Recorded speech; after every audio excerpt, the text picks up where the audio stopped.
The next day passed in a calm, normal rhythm. During the day, Leo and Claire attended their respective classes. In the evenings, the young couple would grab dinner together and take leisurely strolls across campus. Leo remained in frequent contact with David Chung via calls and texts, getting constant updates on Happiness daily metrics. The user counts for both Garden Grab and the name compatibility test continued to skyrocket at an astonishing rate. Whenever David mentioned it over the phone, you could practically hear his grin splitting his face from ear to ear. But Leo didn't even need David's updates. Right here on the Berkeley campus, he could see firsthand just how explosive the two apps had become. He and Claire walked through the campus on a spring evening. Usually, they'd see other couples whispering sweet nothings to each other. Now, the atmosphere had changed completely. Everywhere they looked, couples were huddled together, phones in hand, engrossed in either Garden Grab or the name compatibility test. Even the sweet nothings had changed. Honey, come give me a kiss. Wait. Hey, you stole my corn. We're breaking up. Babe, I'm thirsty. Can you go buy me a drink? You got it. Honey, I'm back with your drink. Holy shit. Woman, what are you doing with my phone? Give me back the fertilizer I was saving. And then there were the fights breaking out over the name compatibility test. Babe, come on, let's test our names. Okay, let me see the result. What the hell is he needs forgiveness? You better start explaining yourself right now. A small smile played on Claire's lips. Looks like everyone is. Having a lot of fun lately. Leo sighed, rubbing his forehead. Yeah, but they're all way too creative for their own good. He never would have imagined it. What was supposed to be a warm, happy little farm game had been twisted by the active, imaginative minds of the internet into a game of strategy filled with betrayal, wickedness, and Machiavellian scheming. Even the simple name compatibility test had been contorted in so many ways. The creator of the game himself had been one of its biggest victims. I was as close to being the best man at my own wedding. How is that reasonable? I need to talk to David and find out who wrote that word bank. He muttered to himself. Someone's getting their pay docked. Claire didn't quite hear what Leo was whispering, but she could see the lingering frustration on her boyfriend's face and couldn't help but laugh. Still thinking about it, she reached out and pinched his cheek, smiling as she placated him. All right, think of something happy. The spring trip is almost here. Her voice dropped to a playful purr. Come on, give your big sister a smile. I'll even take you for a drive. Thursday was the day of the spring trip, and the students in the advertising program were eagerly counting down the days. During the class meeting on Tuesday evening, their advisor, Alex, came by with an announcement. Originally, only the 40-some students from the two advertising classes had signed up for the trip. But then, the broadcast journalism class decided to join. On top of that, many students were bringing friends or significant others. The number of attendees had doubled. As a result, the buses the department had booked in advance were no longer sufficient. We have two options, Alex explained. Option 1 is to split into two groups. The first group leaves on the first bus Thursday morning. The rest will have to wait for a second bus we'll rent for the afternoon. He paused. The second option is for students who have the means to arrange their own transportation, either carpooling or driving themselves. We'll all just meet up at the destination. After laying out the options, Alex left it to the students to discuss and decide among themselves. After class, Leo mentioned the situation to Claire. The girl's eyes immediately lit up. Well, in that case, this is perfect. They had just gotten their driver's licenses in the mail last week, and they hadn't had a chance to use them yet. With the school allowing students to arrange their own transport for the trip, their new licenses finally had a purpose. Claire made the decision on the spot. I'll have Mr. Joe bring the Maybach over. We'll drive ourselves to Spirit Springs Mountain. However, all 4 girls from room 205 were coming on the trip. A single Maybach wasn't enough to fit everyone from both dorm rooms. That evening, as the group was grabbing a late-night snack at a spot near the East Gate, Quinn heard the news and waved a dismissive hand. Not a problem. I'll bring my car, too. Everyone at the table looked at Quinn in surprise. You have a car? Quinn shrugged, her tone casual. It's nothing special, just a little BMW. I don't really need it living on campus, but this is a perfect excuse to take it for a spin. The group gasped again. A BMW isn't special. Quinn, you've been holding out on us. Jade, sitting beside her, nodded and habitually pushed up the black-framed glasses on her nose. If Quinn's driving, then I won't bother bringing my Wrangler. Everyone's eyes went wide again. A Wrangler? Holy crap. Jade, you have an off-road vehicle? Molly, sitting nearby, looked from side to side before timidly raising a small hand. I have a Beetle, too, but I'm not a very good driver, so I usually just leave it at home. The guys from room 520 were speechless. Oh no, It turned out every single girl in their sister dorm was secretly a rich kid. And here they were, a bunch of broke college students. Marco was the first to react. He shot to his feet, raising his glass and looking at the girls of room 205 with a deeply emotional expression. Sisters, from now on, if you need anything, just say the word. Your little brother will go through fire and water for you. It's my solemn duty. Leon was quick to follow. And me too. Dylan held up his whiteboard. +1. Claire turned to her boyfriend beside her and asked with a grin, "And you?" Leo smoothly took his girlfriend's hand, his expression perfectly composed. "I can give you a foot rub." The rest of the group shot him looks of pure contempt.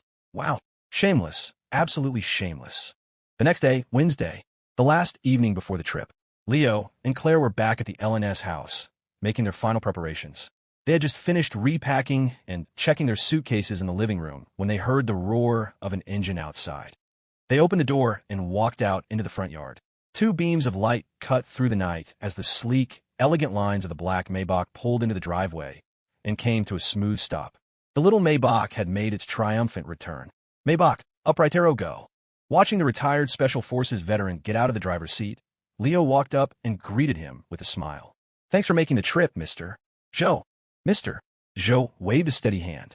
"It was nothing, just my miserable fate." The memory of what he had witnessed at the cafe flashed through his mind, and the veteran's eyes twitched uncontrollably.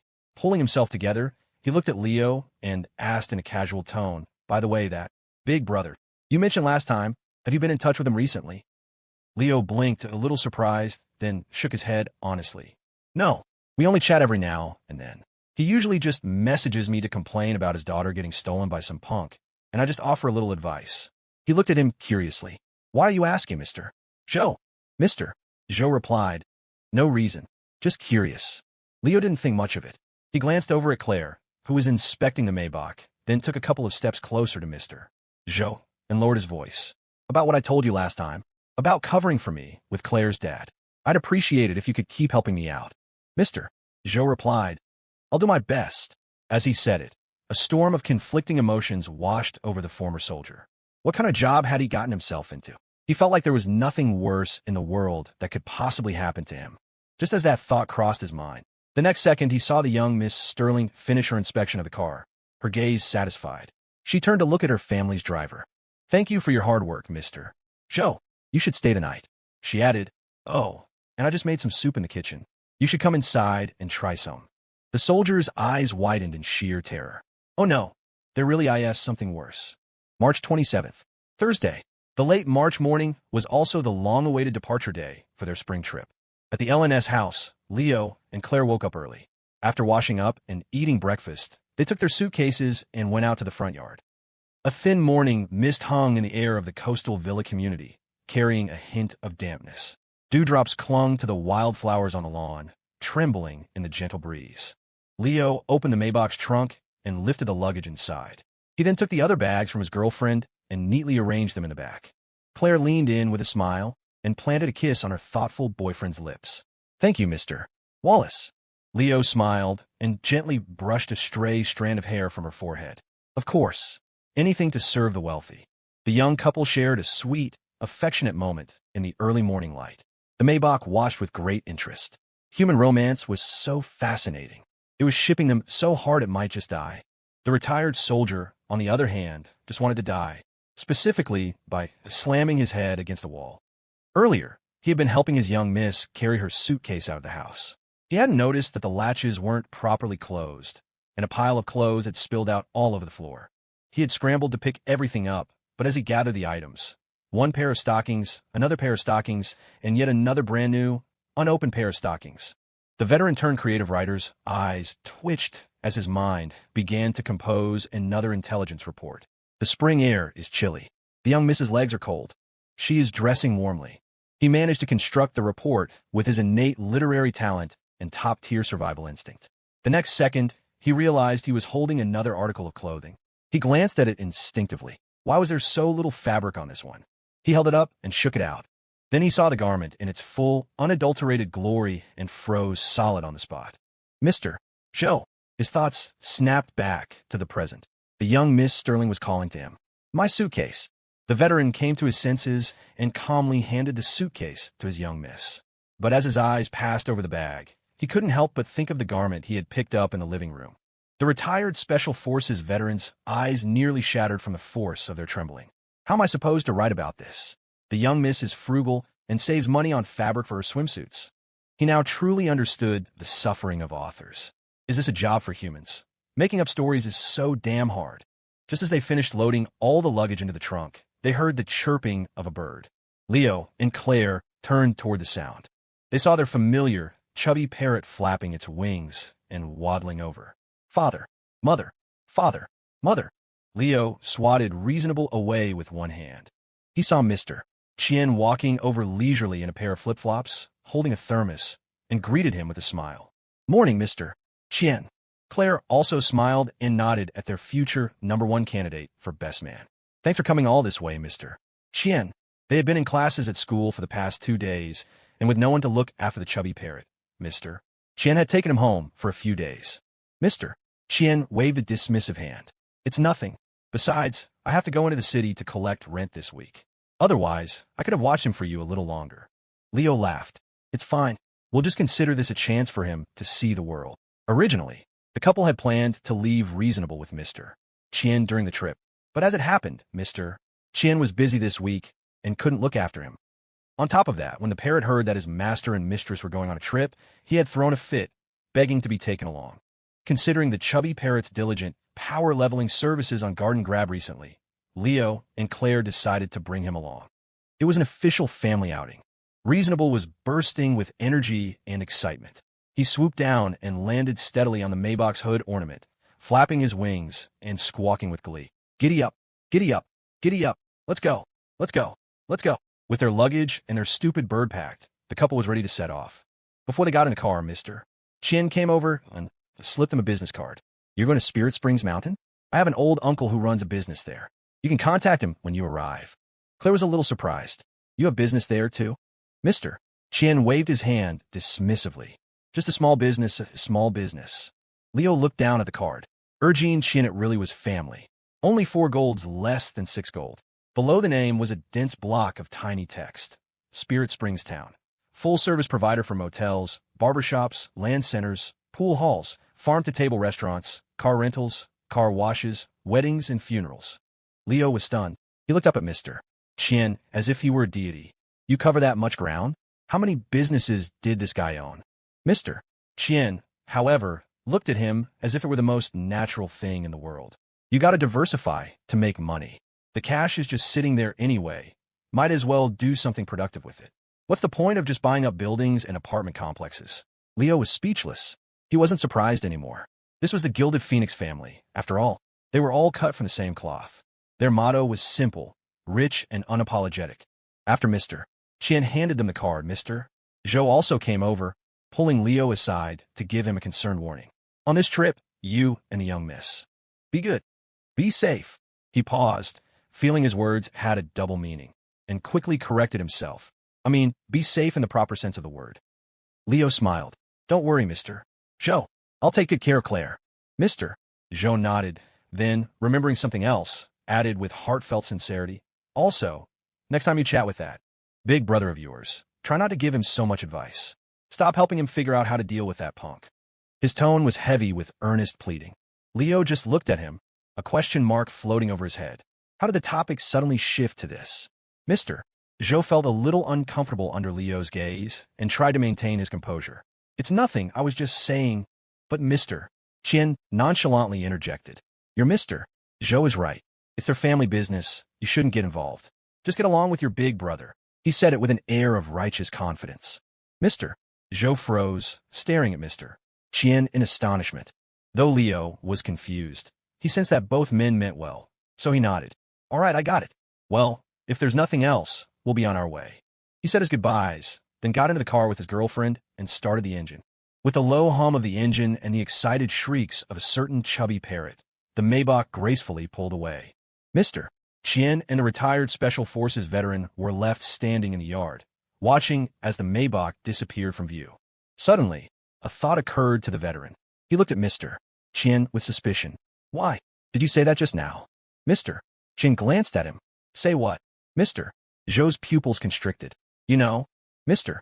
Qian's face lit up with understanding, and he nodded nonchalantly. Oh yeah, I know. Mister. Zhou gasped. How do you know? He grew wary. Wait, you're bluffing. You can't possibly know what I know. Mister. Qian smirked. You think I don't know what you know? I knew what you knew before you even knew it. Mister. Zhou's eyes widened. You really know? How could you know? I only just found out myself. Mister. Qian was getting annoyed. Enough with the knowing. Are you trying to do a tongue twister? I'm starting to forget what the word no even means. I'm leaving. I've got rent to collect. With that, he sauntered off in his flip-flops, thermos in hand. The retired soldier stood there alone, watching Mr. Qian's retreating back. He then shook his head with conviction. Impossible. He doesn't know. But then, he hesitated.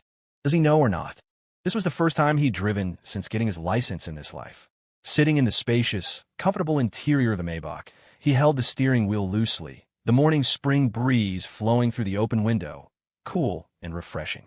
The scenic coastal highway stretched out before them, the beautiful landscape a feast for the eyes. The girl sitting beside him was even more beautiful than the scenery. Leo hummed a cheerful tune. From the birdcage, the chubby parrot flapped its wings, offering high praise. Nice one. Encore. Encore. Then, it waddled over, picked up one of its mistress's homemade cookies from the cage floor, and tried to offer it to its master with ill intent.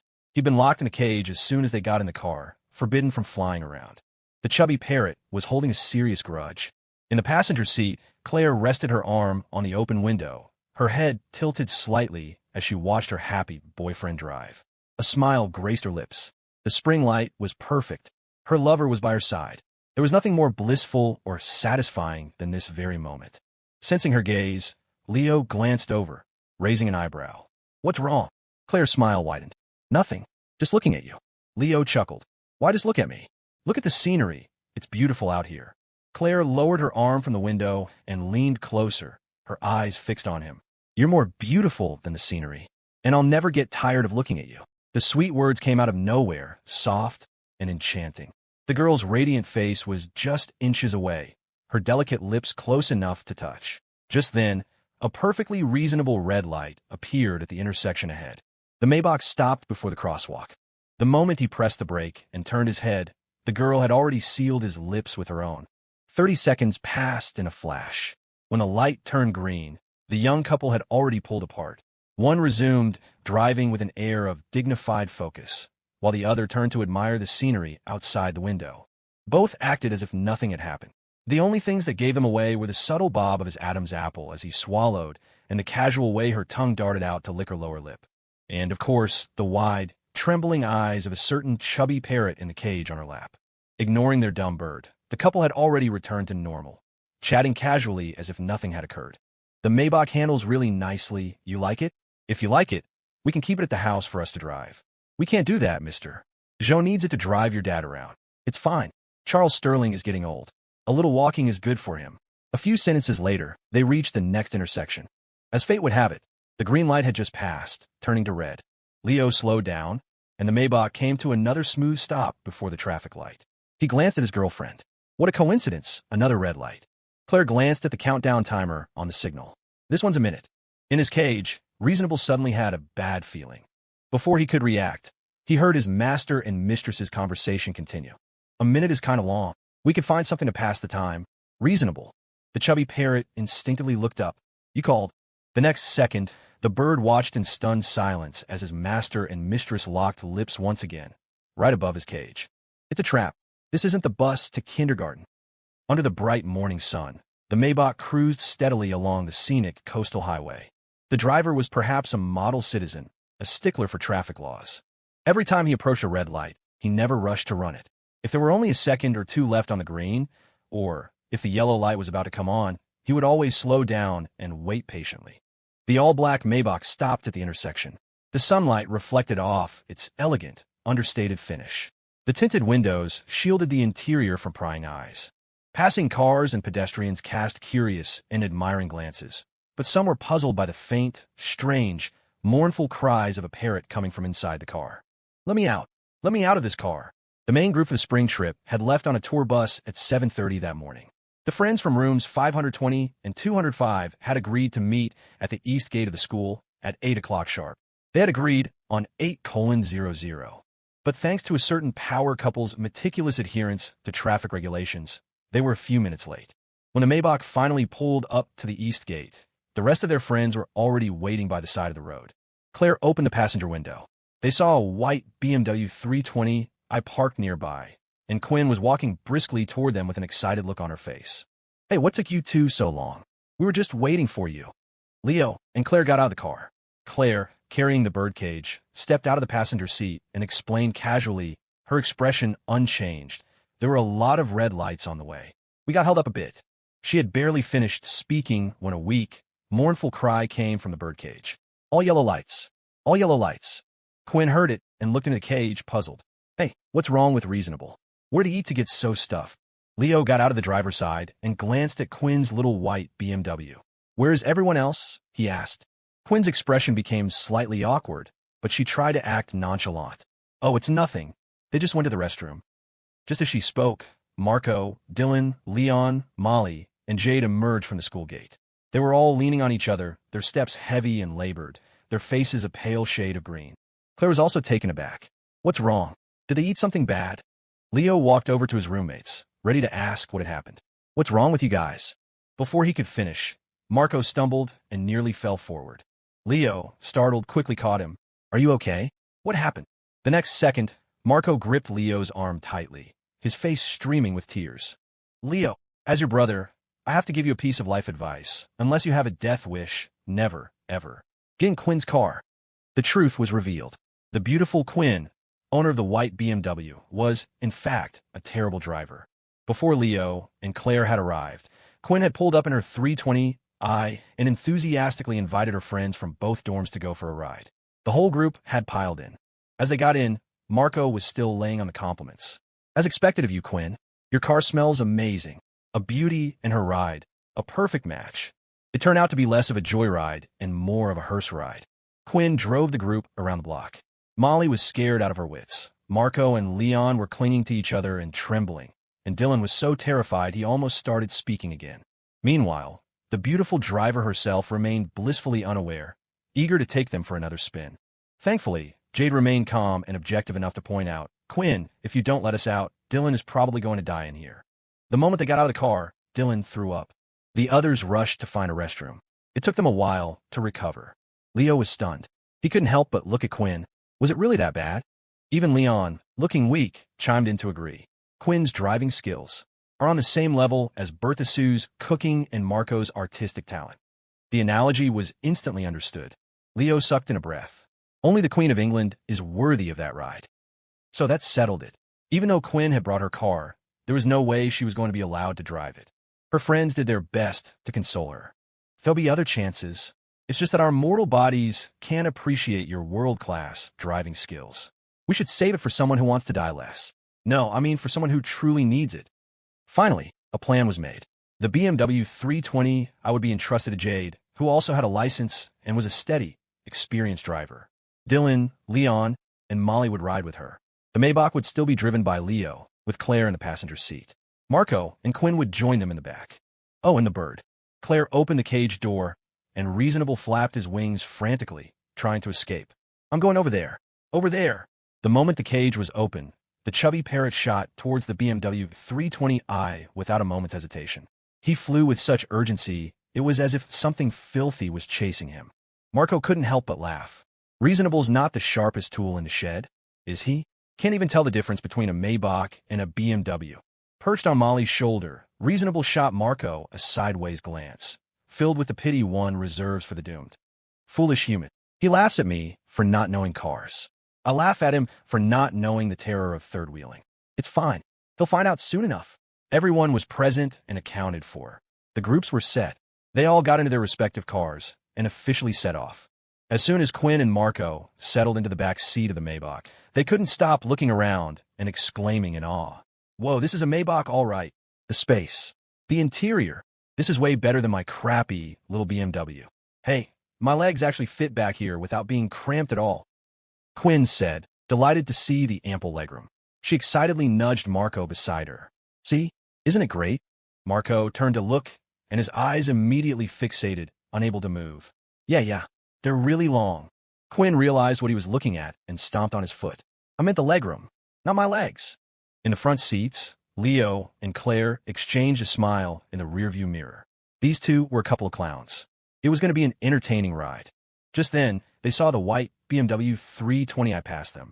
The back window rolled down, and Molly stuck her head out, waving cheerfully. We're going on ahead. You guys better keep up. Don't fall too far behind. Quinn's competitive spirit was instantly ignited. Are you going to take that? Leo, hurry up and pass them. Or let me drive. I'm super fast. She was getting restless again. Marco, sitting next to her, was nearly scared to death. He quickly grabbed the speed demon and held her down. Leo, don't listen to her. You drive, nice and slow. We're not in a hurry. Safety first, safety first. Spirit Springs Mountain was located over 100 miles west of the city, at the foot of which lay Spirit Springs Town. From Berkeley, it was about a 150-mile drive. But most of the route was on the highway, so it was a straight shot. It would probably take 3 or 4 hours. The BMW 320i and the Maybach drove one after the other. Even though they were in separate cars, the friends from the two dorms were having a blast. It was all thanks to Happy Nest's newest features, Garden Grab and the Name Compatibility Test, which had become the most popular forms of entertainment among Berkeley students. The friends in both cars were currently on their phones, furiously stealing each other's crops. When they succeeded, they'd call the other car to gloat. Ha ha, your reflexes are too slow, sis. The victims, meanwhile, were fuming. Just you wait until we get to the rest stop. I'll deal with you then. Marco was also having a great time stealing crops, reaping one bountiful harvest after another. His grin stretched from ear to ear. Ha ha, I love watching those slowpokes in the car ahead get their crops stolen and not be able to do anything about it. But his joy was short-lived. He casually clicked on another friend's farm and successfully stole their crops. Whoa, whose farm is this? Such a high level. They're already growing eggplants? Ha ha ha, score. The next second, a cold voice came from beside him. It's mine. Marco turned his head. He saw the beautiful Quinn staring at him, her eyes beginning to glint with murderous intent. He swallowed hard. Quinn, wait, let me explain. Hey, don't come any closer. If you come any closer, I'll scream. Leo. Bertha Sue. Help me. There was no escape in the enclosed space. The back of the Maybach shook slightly, and faint, pained cries could be heard. A moment later, Quinn stretched her arms and fingers, looking completely refreshed. Much better. Beside her, as if ravaged by a storm, Marco cowered in the corner, trembling. I only stole an eggplant. Was that really necessary? The two clowns in the back provided plenty of entertainment for Leo and Claire in the front. But fun and games aside, Claire turned her head and casually reminded her roommate in the back, Quinn, you should check on the accommodations near Spirit Springs Town. With so many people on this trip, the advisors might not have been able to arrange enough for everyone. Leo chimed in with a smile. If it comes to it, we can always contact Mr. Chin's relative. That should be easy enough. The influence of the Gilded Phoenix family continues to grow. Knowing one Mr. Chin feels like you can conquer the world. Quinn patted her chest confidently. Don't worry, I've already researched it. Not just lodging, but all the attractions, food, and drinks. I've got it all written down in my little notebook. Marco beside her perked up. Me too, I took notes. Quinn was surprised. You took notes? Let me see. She took Marco's notebook and flipped through it, then looked up at him with a deadpan expression. Why is it all about hot springs? It's a 4-day, 3-night trip. Are you trying to boil us to death? From the driver's seat, Leo casually added, I heard there's some kind of old abbey on the mountain there. It's been around for a long time. Marco scoffed. What's so interesting about an abbey? Not as good as a hot spring, in my opinion. But Quinn seemed to remember something. An abbey? I think I saw something about that when I was doing my research. It was built a long time ago, but I think it's abandoned now. The name was pretty nice, though. What was it? The Sanctuary of Awakening. She mused. I don't think that's very interesting either. Claire, we can go explore the surrounding area later and find some places to take pictures. Claire? Claire. Quinn called her name twice without getting a response. She was confused. Claire, what are you thinking about? In the front passenger seat, Claire seemed to snap out of a daze. Sorry, I zoned out for a second. Noticing his girlfriend's strange behavior, Leo glanced over at her. Are you okay? Claire met his gaze and smiled faintly. Yeah, I'm fine. But even as she said it, she couldn't help but think of the name of the abbey her roommate had just mentioned. The Sanctuary of Awakening. The girl was lost in thought for a moment. She had never heard of this place before, but for some reason, the moment she heard those words, she had felt a slight, inexplicable flutter in her chest. After driving for over 3 hours on the highway, they were only about 25 miles from their destination, Spirit Springs Town. They came across a rest stop ahead. Jade and the others in the BMW called and suggested they pull over for a short break to use the restroom and buy some water. Naturally, the four in Leo's car had no objections. He turned the steering wheel, merged into the right lane, and followed the BMW into the service area. As soon as they entered, they saw a tour bus parked inside. A large group of students was sitting at the tables and chairs, eating snacks and resting. From the back seat of the Maybach, Quinn recognized them instantly. "Hey, aren't those students from our school? What a coincidence, we caught up to them." Marco, sitting beside her, had sharper eyes. "I think that's the broadcast journalism class. I see Tina Yang, Jessica Zhang, Mary Lee, Josie Zhou, Diana Duan, Zola Zheng, Jessica Chenwo, they're all here." He rattled off a string of names from the journalism class without missing a beat. Leo and Quinn stared at him as if he were a wizard. "They're in a different program. How do you know all of them? Are you reciting a menu?" Marco puffed out his chest with pride. "Of course. I am the undisputed social butterfly of the Berkeley School of Humanities." Even Claire couldn't help but chuckle, remarking, "Impressive." The BMW and the Maybach pulling into the rest stop had also caught the attention of the journalism students, especially when they saw the black Maybach following the 320i. Many of them couldn't help but gasp and start speculating about whose luxury car it was. Then, when the occupants of the car got out, someone immediately recognized Leo. "Is that Leo? Leo the legend? Holy crap, it's Leo." By now, Leo was quite famous throughout the School of Humanities. His stunning performances at the Welcome Gala and the New Year's party, his impressive skills on the basketball court, his role as the spokesperson for Northwood High, and, most importantly, his status as the other half of Berkeley's perfect score campus goddess. The moment they saw Leo, a single thought flashed through the minds of all the journalism students. If Leo is here, doesn't that mean the other one from Northwood High is here too? The thought had barely formed when the passenger door of the Maybach opened. The tall, slender figure of the girl who stepped out instantly captured everyone's attention. Claire had packed 3 or 4 outfits for the trip. Since the day was mostly for travel and getting settled, her attire was simple and casual. She wore her familiar pink baseball cap, her hair tied back in a neat, clean ponytail. A white t-shirt and denim shorts revealed a pair of long, evenly toned legs that were dazzlingly fair. She was vibrant and full of life. Worried about spring pollen allergies, she had put on a black mask before getting out of the car. But even so, it didn't stop the journalism students from recognizing her at a glance. She was too easy to recognize. That night at the Welcome Gala, when she had walked on stage with a bouquet of flowers and caused a sensation, she had worn this exact outfit. It was an image seared into everyone's memory. It was her signature look. The eyes of every spectator widened. It really is her, the campus queen. Holy crap, Leo brought the campus queen on the spring trip, and they're driving a Maybach, a luxury car, and a beautiful girl. Leo is on another level. I can't take it. My jealousy is acting up. Why is the gap between people so huge? Am I just an NPC in some novel universe? Leo and the others didn't hear the commotion among the journalism students. As soon as they got out of the car, Molly, Quinn, and Dylan made a beeline for the restrooms. Jade and Leon went into the convenience store to buy snacks and drinks for everyone. Marco, the social butterfly, immediately dove into the crowd of journalism students, laughing and joking with his peers from the neighboring program, as if they were old friends. As for Leo and Claire, they were unexpectedly approached by someone. "Leo? Miss Sterling." A gentle, pleasant female voice came from behind them. Leo and Claire turned around. It was an old acquaintance. Leo was slightly surprised. "Oh, it's the one who can never get to the hot food in time." Claire raised an eyebrow. "Oh, it's my defeated rival."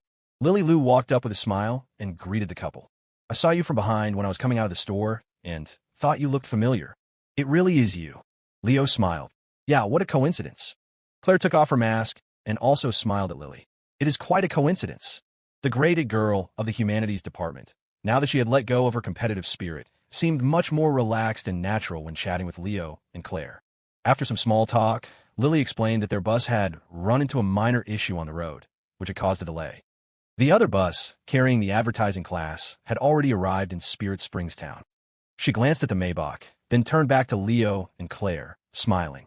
"Not like you two, driving yourselves. It's so much more convenient. If I'd known, I would have gotten my license sooner. Then I wouldn't have to be stuck on a slow bus with everyone else." Leo understood. That made sense. With Lily's family background, if it weren't for the lack of a license, getting a car would have been easy. He then asked casually, "Did no one from your class drive? They could have given you a ride." It was just an offhand question, But Lily paused for a moment before recovering, shaking her head as if it were nothing. Forget it. It's better to avoid trouble. The bus is fine. Saves me the hassle. She then looked at Leo and Claire and added with a smile, I heard from the people who already arrived that Spirit Springs town is beautiful. Once you get settled, you two should drive around and take some pictures. Leo and Claire thanked her for the kind suggestion. After a few more minutes of chatting, Claire needed to use the restroom. She patted her boyfriend's hand and said with a smile, You two keep talking, then turned and left. Watching Claire walk away, Lily turned to Leo with a smile. Leaving you alone with me. Won't Miss Sterling get jealous? It wasn't a passive-aggressive jab this time, just a friendly joke. Leo was successfully amused by her humor. Of course not. How could you possibly be a threat to her? Lily's smile froze. Suddenly, the teasing wasn't fun anymore. The it girl looked at the dense, straightforward guy in front of her with a mournful expression. Could you at least try to be a little more tactful when you're telling the truth? She was the it girl of the humanities department, after all. She had a reputation to maintain. Leo and the it girl chatted for a little while longer. Suddenly, Lily remembered something and looked up at him. By the way, that game you recommended to me, Garden Grab. It's actually really fun. Thanks. Leo smiled and waved his hand. Don't mention it. I should be thanking you. The trend of stealing crops had spread like wildfire across Berkeley, and a good deal of the credit for that belonged to Lily Lou. As the it girl of the humanities department, her influence was substantial. When she played a game, she naturally attracted a large following of admirers and suitors, all hoping to get a chance to interact with their goddess. Lily laughed. Why would you thank me?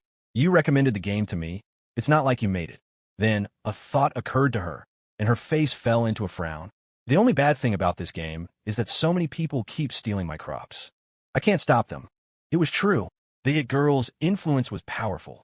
The day the news broke that she was playing Garden Grab, her friends' list was flooded with requests. A horde of fans and suitors then began to stake out her farm, hoping to leave a deep impression. The result was that her crops were harvested the moment they ripened. Nothing was left. Leo nodded with a righteous expression. Those people are terrible. Lily shot him a look, mercilessly exposing him. There's a player with the ID Leo Hammer, who steals quite a bit, too. Caught red-handed. Leo remained perfectly composed. Oh, is that so? I didn't notice. I just steal whatever's available. Don't worry, it's not personal. That was the absolute truth. Whenever he logged onto the farm, he would just steal from whoever's crops were ripe. It wasn't just Lily. Annie Cakes and Clueless Zhao were also victims. Lily was curious. Do you steal from Miss Sterling, too? Leo nodded without hesitation. Of course. Lily's gossip-loving soul began to burn brightly. And when you steal her crops, does she hold a grudge? Leo thought for a moment, then nodded, touching his neck with a hint of lingering fear. She definitely hold a grudge. Last time I stole one of her strawberries, she insisted on planting one back on me. Lily was stunned, her expression one of confusion. She planted a strawberry on you? How is that holding a grudge? Suddenly, it dawned on her, and her face froze. Planted a strawberry? Leo nodded, and, seeing her confusion, kindly explained, it means leaving a mark when you kiss someone on the neck or somewhere else. Lily interrupted him. Please stop. I know what planting a strawberry means. She had just been force-fed a mouthful of PDA, and it left a bitter taste. Lily, why did you have to ask that question? You just had to ask. After finally calming herself down, Lily looked at Leo and offered another piece of well-intentioned advice. This game is fun, but don't get too addicted. As a college student, your most important task is to study. You can't let entertainment get in the way of your academics. Leo smiled. You sound like a guidance counselor. Aren't you a college student, too? At his words, Lily paused and shook her head gently. I'm different from you. My future has already been arranged by my family. As she spoke, a faint, melancholic helplessness flickered across her face. She then looked up at Leo, her expression becoming more serious. I'm being serious. You need to work hard and think about your future. You might not feel it now, here at school where everyone is a classmate and a friend, and it seems like there are no differences. But the differences have always been there. Once you leave the ivory tower and enter the real world, family background, status, income, and connections, the gaps between people will become more and more apparent. Leo, you're an outstanding person, and you and Miss Sterling are a great match. But that's because you're still on campus. Once you enter society, the gap between you and her will inevitably widen. With Miss Sterling's family background and her own qualities, there will be even more incredibly successful admirers and suitors who will appear in the future. At that point, even if she still likes you, will you really have the confidence to maintain this relationship? A fleeting affection can support a sweet, innocent campus romance. But only two people who are equals, who are evenly matched, can walk side by side and stay together for the long haul. That's the reality. Perhaps it was her own personal experiences that had moved her to say all this to Leo. When she snapped out of it, she looked embarrassed. "I'm sorry, what I said was a bit harsh. I didn't mean anything by it." But Leo just smiled and waved his hand. "It's fine, I know." He could hear the good intentions in the girl's words. In fact, everything she had said was true. And it was precisely for these reasons that he had shed his initial lazy, laid-back attitude from his rebirth and started working on projects like Happy Nest and the Battle Through the Heavens browser game. It wasn't to prove anything to anyone else. It was because, as a boyfriend, it was his duty to have the ability and the confidence to shelter his love from the storm. He pulled his thoughts back to the present and smiled at Lily, nodding. "I'll remember your advice. I'll work hard." He paused, then smiled again. "But my girlfriend, no one can take her from me." His tone was casual and composed, but beneath the calm, there was an unshakable strength. Looking at the relaxed young man before her, Lily felt a slight stir in her heart. She admired him, but she also sighed inwardly. She had been drawn to his carefree spirit before, but she felt that he hadn't truly understood her warning. Besides, even if he did work hard, could the harsh realities of the gap between people really be closed by hard work alone? After all, how many miracles of rising from poverty to prominence really happened in this world? At that thought, Lily suddenly remembered the recently emerged Happy Nest, the new internet company that her successful businessman father and his friends in the business world talked about with such excitement and awe. They called it a once-in-a-million dark horse in the tide of the domestic internet boom. An exception like that was practically unheard of. The odds were even lower than winning the lottery. For an ordinary student like Leo to one day achieve such astounding success like Happy Nest was an incredibly difficult, almost impossible task. She sighed inwardly, but she still managed to smile, about to offer a few words of encouragement. But just then, a male voice called out from behind them. "Lily." Leo turned to see a young man walking out of the Rest Stop's convenience store, carrying a large bag of snacks and drinks. He approached Lily with a beaming smile. "Did I keep you waiting? Here, I bought you some food and drinks. You must be starving after that long bus ride. Have something to eat. Once we get to that crappy little town, I'll take you out for a proper meal." Leo took a closer look at the guy. Average looking. His attractiveness is maybe 0. 5 Kevins, or 0. 6 Marcos at best. But there was an undeniable arrogance on his face. His brand new designer clothes and sneakers were loud and flashy, a perfect match for his over-the-top way of speaking. Upon seeing him, however, Lily's brow furrowed slightly. Her expression turned cold. "No, thank you. I'm not hungry." The young man just laughed, unconcerned. "Don't be polite with me. With our family's connection, it's my duty to take care of you." His words made Lily's frown deepen. "Preston, I've told you, we're just regular classmates. I'd appreciate it if you'd stop bringing up our family's relationship all the time." His name was Preston Jew. Her words made his expression sour for a moment, but he quickly plastered on an eager smile. Okay, whatever you say, by the way, for the rest of the trip, you should ride with me. This stupid bus is so dirty and crowded, it hurts me to see you on it." Leo, watching from the side, was amazed. Wow, this guy is a total simp. But why does he seem so familiar? Images from his high school days flashed through his mind. His expression changed instantly. He remembered, when he was being played by Sarah Lynn, he had acted a bit like this himself. The embarrassing memories of his past came flooding back. Leo couldn't help but cover his face in shame. It was too humiliating. Whatever. It's all Sarah Lynn's fault. To hell with Sarah Lynn. Meanwhile, Preston's fawning wasn't winning him any points with Lily. She looked at him, her tone cold and dismissive. "Who said the bus is crappy? I think it's great. It's fun to sit with my classmates. I can't handle your big Mercedes. You can ride in it by yourself." She then turned back to Leo, a smile returning to her face. "I should get back on the bus.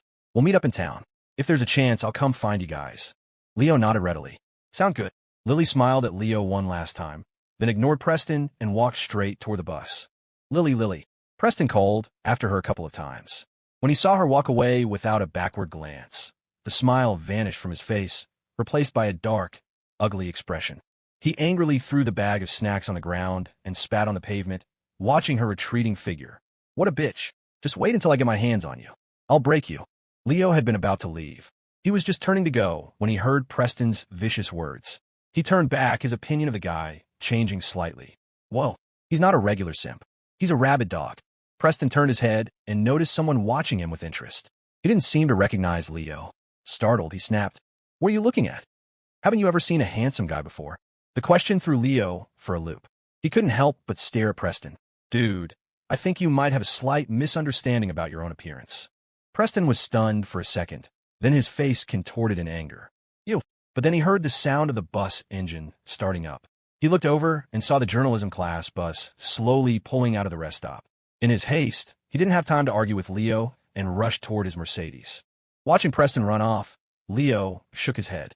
This guy wasn't very bright. His intentions were dirty, but he didn't seem to have much of a brain. A stereotypical, one-dimensional villain like him wouldn't last 3 chapters in a novel. Just as he was thinking this, Claire returned from the restroom. She walked up to her boyfriend and looked around, not seeing Lily. She left. Leo nodded. Yet just now, he bent down and picked up the large bag of snacks and drinks the one-dimensional villain had thrown on the ground. He looked through it. Everything was freshly bought and unopened, and handed it to his girlfriend.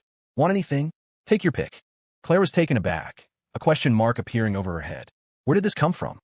Leo thought for a moment, then explained, "A gift from a kind soul. The guy named Zhu might have been a jerk, but the snacks and drinks were innocent. They shouldn't go to waste." When the rest of their friends returned, they all got back into their cars and continued on their way. The BMW 320i and the Maybach were back on the road. After getting off the highway, they drove for another half hour and finally arrived at Spirit Springs Town around 1 in the afternoon.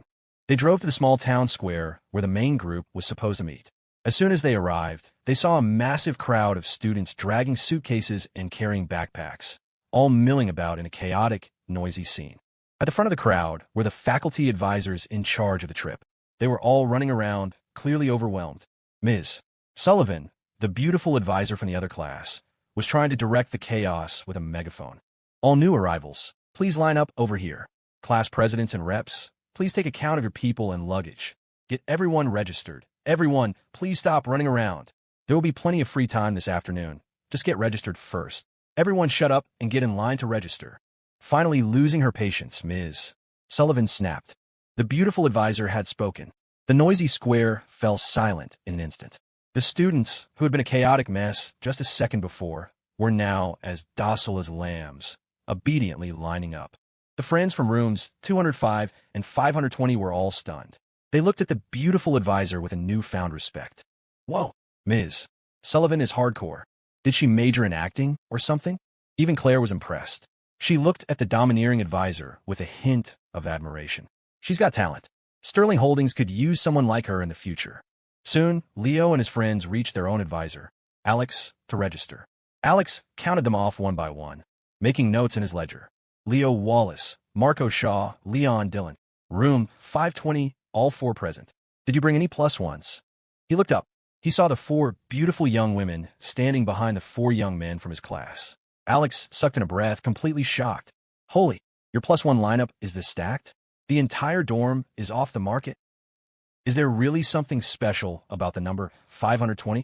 No wonder every class that's ever lived in room 111 on the first floor has been full of singles." As Alex was lost in thought, Quinn casually slung an arm around Marco's neck. "You got it wrong, sir.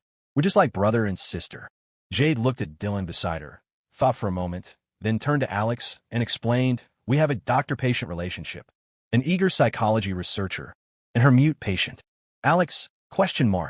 After they finished registering, their advisor, Alex, explained the situation.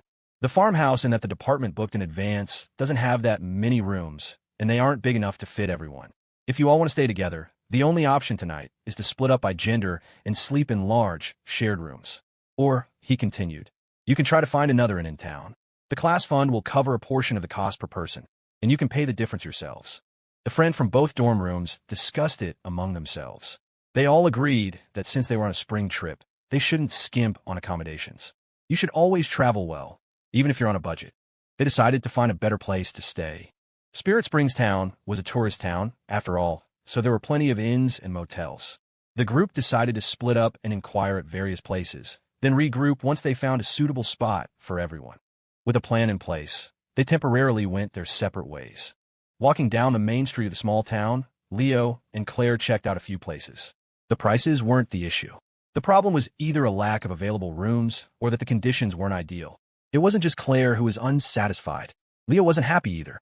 "We have to find a place with its own hot spring," The kind where we can bathe together and do things. He muttered to himself. Claire, beside him, turned and raised an eyebrow. He snapped back to reality, his tone instantly shifting to one of righteous indignation. Oh, no. I mean, since we're here, we should find a nice place. I can't let my girlfriend stay somewhere subpar. Spirit Springs Town lived up to its name. The hot springs from the mountain were piped down to the town below, and many hotels and inns featured rooms with private springs, which was a major draw. But this was a busy season for tourists, and many of the better hot spring hotels were already booked. The couple continued their search, and soon found 2 more hotels at the next intersection. Claire made a decision. I'll take the one on the left, you take the one on the right. Let's split up and ask. Leo readily agreed. Sound good. Temporarily parting ways with his girlfriend, Leo walked up to the hotel on the right side of the street. The hotel was an impressive 3-storefront wide wooden structure, exuding an air of traditional elegance. Strangely, 2 stone lions stood guard at the entrance, creating a bizarrely mismatched yet undeniably wealthy vibe. He looked up at the sign. The wooden plaque was old and faded, with some of the characters peeled off. He could just make out the words "one." All in. As he stepped inside, he saw a customer already at the front desk, asking the owner about prices and availability. Hey boss, what are your rates? You got any empty rooms? The voice sounded vaguely familiar. Leo looked closer. It was indeed someone he knew. Preston Zhu. Leo recognized him instantly. It was the overconfident guy from the highway rest stop who had a skewed perception of his own attractiveness. Preston was at the counter, nodding with satisfaction after getting the information he wanted. Then, he lowered his voice. I'm bringing someone over later. When I do, I want you to tell us you only have 1 room left, you hear me? Behind the counter, the hotel owner, wearing a white tank top, was lounging lazily in a reclining chair, seemingly engrossed in a men's magazine. Hearing Preston's instructions, the owner didn't even look up. I have 20 rooms left. Preston was annoyed. I don't care how many rooms you have. I'm telling you to say you only have 1 left when I bring my guest. The owner repeated, 20 rooms. Preston was getting angry. I said 1 room, so it's 1 room. I have money. He pulled a wad of cash from his pocket and slammed it on the counter. The owner in the recliner finally put down his magazine, revealing a rugged, round face in his 40s with thick eyebrows. He glanced at the cash on the counter with a look of disdain. Broke ass. Then he picked his magazine back up. And that 1 room is a twin. No water, no electricity, no hot spring. Take it or leave it. Leo was stunned. Why did this feel so familiar? He felt like he had seen this somewhere before. Preston was furious. But there was nothing he could do. He snatched his money back and stormed out. He wasn't paying attention and bumped right into Leo. Preston looked up and saw Leo. He was stunned for a moment, then grew even more enraged. You again? Get out of my way. He shoved Leo aside and stormed out. Leo wasn't angry. He just squatted down and started diligently picking up money. When they had bumped into each other, the wad of cash that Preston had carelessly stuffed in his pocket had spilled all over the floor. Rich people really are different. They're so generous with their apologies. Just then, Claire returned from the hotel across the street. She walked in to see her boyfriend on the floor, picking up money. A question mark appeared over her head. Did you drop your money? Leo gathered up all the bills and cheerfully handed them to his girlfriend. Nope, another gift from a kind soul. The couple walked up to the front desk. The owner was still comfortably reclined, flipping through his magazine. Seeing this, Claire was also taken aback. She turned to Leo. This seems familiar. Leo spoke to the owner. Excuse me, do you have any rooms available? The owner heard his question and casually lifted his head, glancing at the young couple. Just one glance. His eyes lit up. He put down his magazine. Yes. He rummaged around behind the counter and quickly slapped a key card down. Just 1 room left. King-size bed, with water, electricity, a private hot spring, and amenities. Leo, question mark. Claire. The sales pitch was so familiar. Seeing the couple's stunned expressions, the hotel owner seemed to guess something. Oh, you toured his classmates? That's fine. We have a special platonic friend suite. He expertly pulled out a poster from under the counter and, without batting an eye, showed it to them. That pretty much confirmed it. Leo pulled a business card out of his pocket, looked at it, then looked at the hotel owner and asked tentatively, Mr. Ergene. The owner, Ergene Xian, was taken aback. His thick eyebrows shot up in surprise. You know me? The mystery was solved. The sign Leo had seen outside wasn't what he thought. 1 all in. Ergene in. It was, as expected, another gilded Phoenix family enterprise. Knowing someone on the inside really did make things easier. When Ergene Xian heard that Leo and Claire had been sent by his relative, 6 gold, he became even more enthusiastic. Hey, why didn't you say so? Any friend of that kid 6 gold is a friend of mine, Urgine Xian. Is that brat still in the city? Tell him I said hi, and that he still owes me a bunch of those 7-star DVDs he borrowed last time. A bunch of perfectly normal movie DVDs. Urgine Xian corrected himself with a righteous air, discreetly hiding his men's magazine behind him. Leo and Claire couldn't help but laugh. They exchanged a look. Sure enough, the Gilded Phoenix family really did have a strong bloodline. They were all exactly the same. When Leo mentioned that there were 8 of them in total, Mr. Urgine slapped his chest and assured them it was no problem. Soon, the rest of their friends arrived. Mr. Urgine started handing out key cards and assigning rooms. You two, 1 room. You two, also 1. Oh, you're not at that stage yet. Never mind, 2 separate rooms for now. And you too. Mr. Urgine looked carefully at Dylan and Jade, then rummaged around behind the counter and handed them 2 separate key cards. You're at opposite ends of the hall. Leo watched in awe. As expected of the Gilded Phoenix family, this ability to read people and assign rooms has to be at least an S-rank bloodline skill. After the rooms were assigned, Mr. Urgine enthusiastically gave them a tour. Our inn is a well-known establishment in Spirit Springs town. We got the best location. Behind your rooms, you'll find a hot springs, piped down from the mountain. There's several pools, private ones, separate ones for men and women, and a co-ed one. The guys' eyes lit up at the mention of this, and they were practically rubbing their hands together in anticipation, eager to go for a soak right away. The girls, on the other hand, were more intrigued by the skincare benefits of the hot springs that Mr. Urgine described. But it was already afternoon, and they hadn't eaten since their drive. They decided to find a place to eat first. Molly asked Mr. Urgine for recommendations for local restaurants. He enthusiastically listed a whole bunch. A local diner, a seafood shack, a place specializing in Spirit Springs cuisine, another specializing in coastal dishes, and even a barbecue joint and a hot pot restaurant. After listing them all, he expertly produced a stack of business cards. Just pick any of them. Some of the places I just mentioned are mine. Tell them Mr. Urgine sent you, and you'll get a 50% discount. The group stared at the thick stack of business cards, each representing a different restaurant. Their eyes went wide. This was some. It was more like a ton. The feeling of being surrounded by Gilded Phoenix family businesses, just like back at the old Berkeley campus, came rushing back. Marco sidled up to Mr. Urgine with a sycophantic grin. Mr. Urgine, is your family looking to adopt? How about me? I make a great godson. During lunch, the group received a mass text from their advisor, Alex. The message informed them that they had free time for the rest of the afternoon and recommended some nearby attractions and activities. At the end, he added a reminder. Be at the main group's farmhouse at 5 p.m. for a potluck dinner. The classes have bought ingredients, and we'll be cooking ourselves and having an outdoor party. The name and address of the farmhouse were attached. The words Urgine's farmhouse stood out prominently. Mr. Urgine strikes again. The Gilded Phoenix family is everywhere. After lunch, the friends discussed what to do for the afternoon. The girls want to find a scenic spot for photos. The guys wanted to do something more interesting. The girls' eyebrows shot up. What? Taking pictures with us isn't interesting enough for you. Is it such a burden? Leo and Leon, both of whom had girlfriends, immediately and righteously sided with their partners. We never said that. Taking pictures with our girlfriends would be a joy. Marco, quick on the uptake, promptly switched sides. I never said that either. It would be my honor to take pictures for you lovely ladies, since the top 3 guys in the dorm hadn't said it. The 4 girls of room 205 turned their formidable gazes to the last remaining member of room 520. So it was you, Dylan? Dylan stared in bewilderment at his 3 traitorous roommates. He then turned to face the 4 ladies of room 205. The realization dawned on him, and his jaw dropped. His world came crashing down. Oh no, I'm being ganged up on because I'm mute. In the end, a waiter at the restaurant solved their dilemma. He recommended a nearby crawfish fishing spot, set up specifically for tourists. Not only could they fish and relax, but the area was surrounded by open fields and flower gardens, perfect for taking pictures. The group was sold. They decided to head there immediately. After paying the bill, they drove to the town square to get their cars.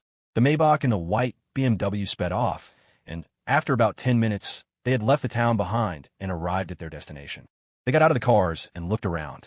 It was indeed a vast, open landscape of farmland.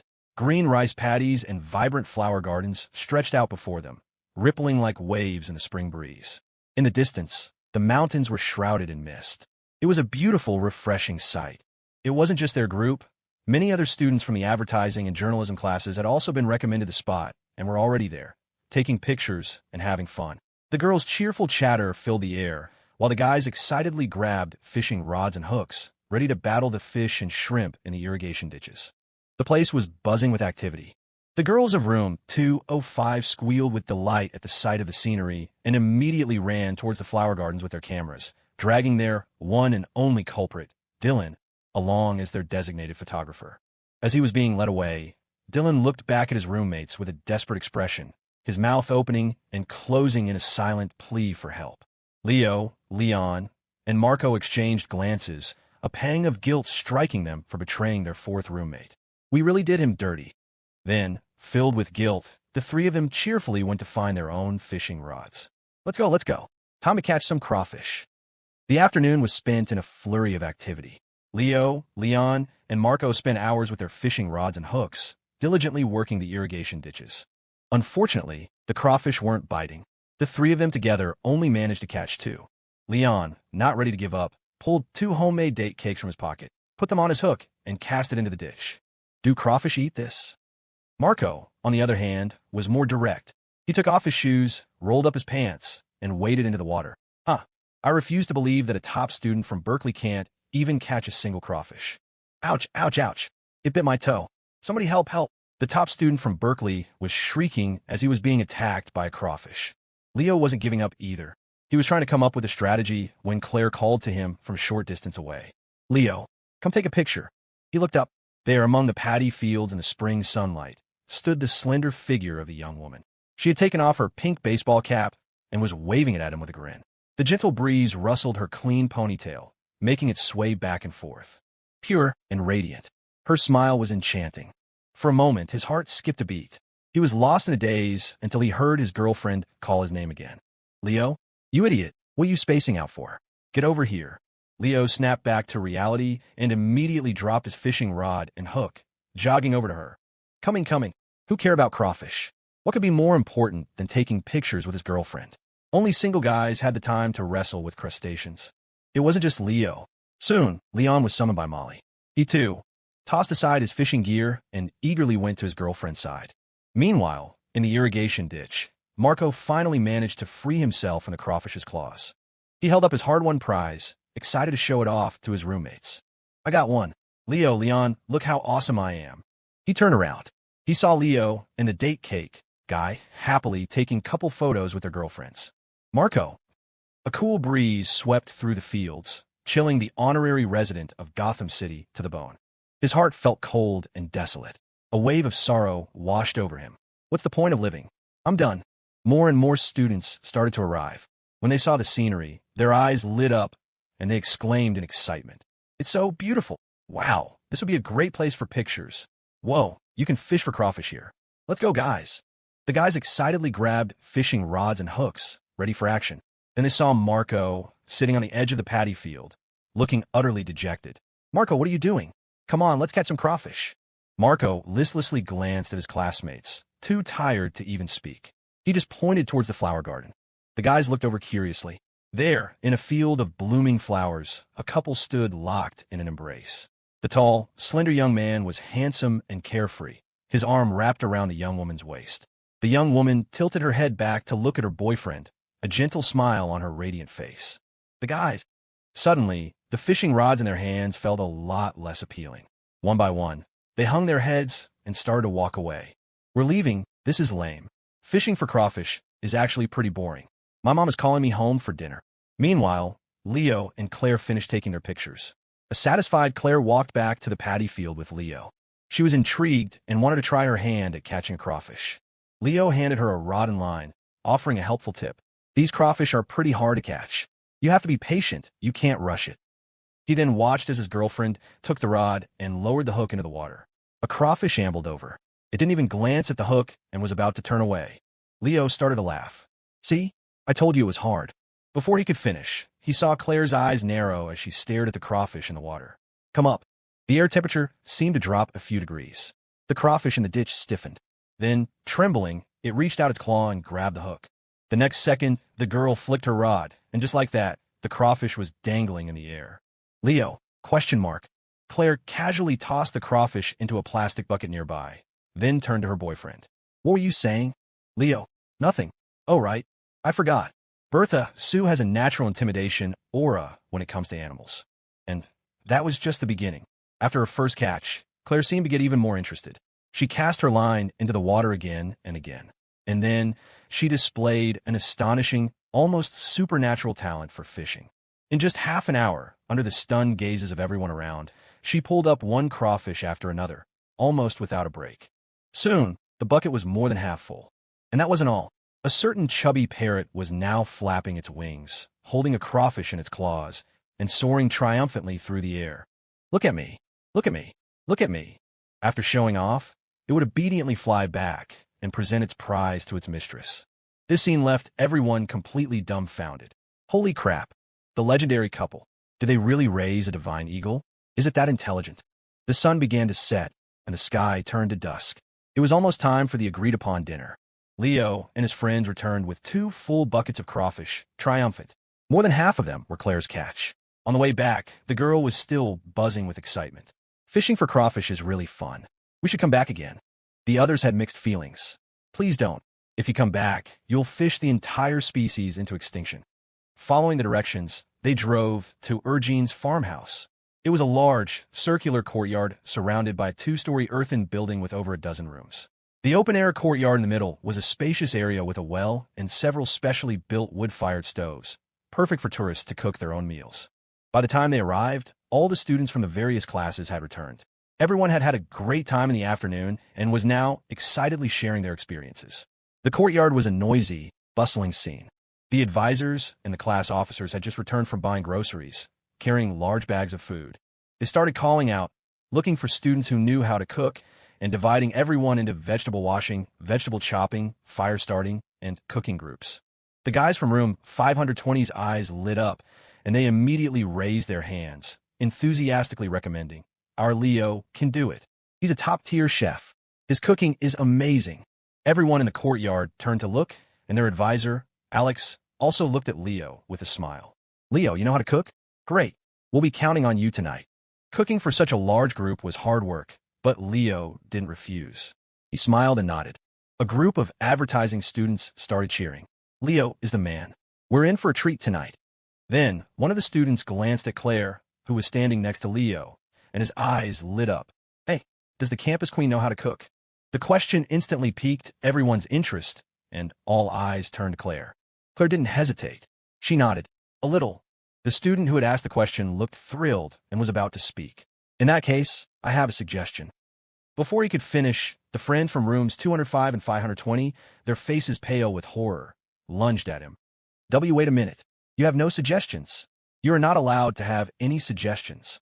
It took a monumental effort from both dorms to finally talk Bertha Sue down. "Hey, let's not waste this on outsiders. Bertha, your cooking is reserved for the Queen of England. Why would we squander on these guys? You just rest. These people can make do with whatever Leo whips up." Seeing that Claire had temporarily abandoned the idea of showing off her culinary skills, Marco and the others breathed a collective sigh of relief. They had successfully averted a mass food poisoning incident. Each of them felt a halo materialize above their heads, having accumulated a massive amount of good karma. But then, some student from the other classes started to complain. "What's that supposed to mean? The campus queen was about to cook for us. We want to try her food too." "Marco, you guys are so selfish. Just because you've had her cooking, you won't let anyone else have a taste." The words nearly choked Marco, Quinn, and the others. They desperately wanted to grab these clueless fools by the collar and shake them senseless. "Us? Selfish. We just save your goddamn lives." Quinn turned to console her roommates and the guys from 520. Forget it. We do good deeds without expecting thanks. Let's not stoop to the level of idiots." They had no choice but to swallow their frustration. But when someone persisted, still cluelessly insisting they just want to try the campus queen's cooking, Jade Jung calmly walked over and handed the guy 2 small cookies. "Claire made these herself. Not everyone is this lucky. They're for you." The guy was ecstatic, accepting them like precious treasures and thanking Jade profusely. He eagerly popped a cookie into his mouth, his face a mask of pure bliss as he began to chew. Halfway through, the blissful expression froze on his face. He summoned every ounce of strength he had, his face contorting as he forced himself to finish chewing and swallow the cookie. But before he could even feign a look of satisfaction, his expression changed dramatically. Clutching his stomach, he scrambled toward the bathroom in a mad dash. Jade turned back to her friends, adjusted her glasses, and stated calmly, "Taken care of. I doubt we'll be seeing him again tonight." Under the direction of Alex, Ms. Sullivan, and the other advisors, the students split into groups and enthusiastically got to work. Some cleaned up the courtyard, setting out tables and chairs in the open space. The vegetable washers headed to the well to draw water, while the cutters were already sharpening their knives on a whetstone with a series of sharp scrapes. Over at the fire-starting station, it became clear that most of the students had little to no experience with building fires for cooking.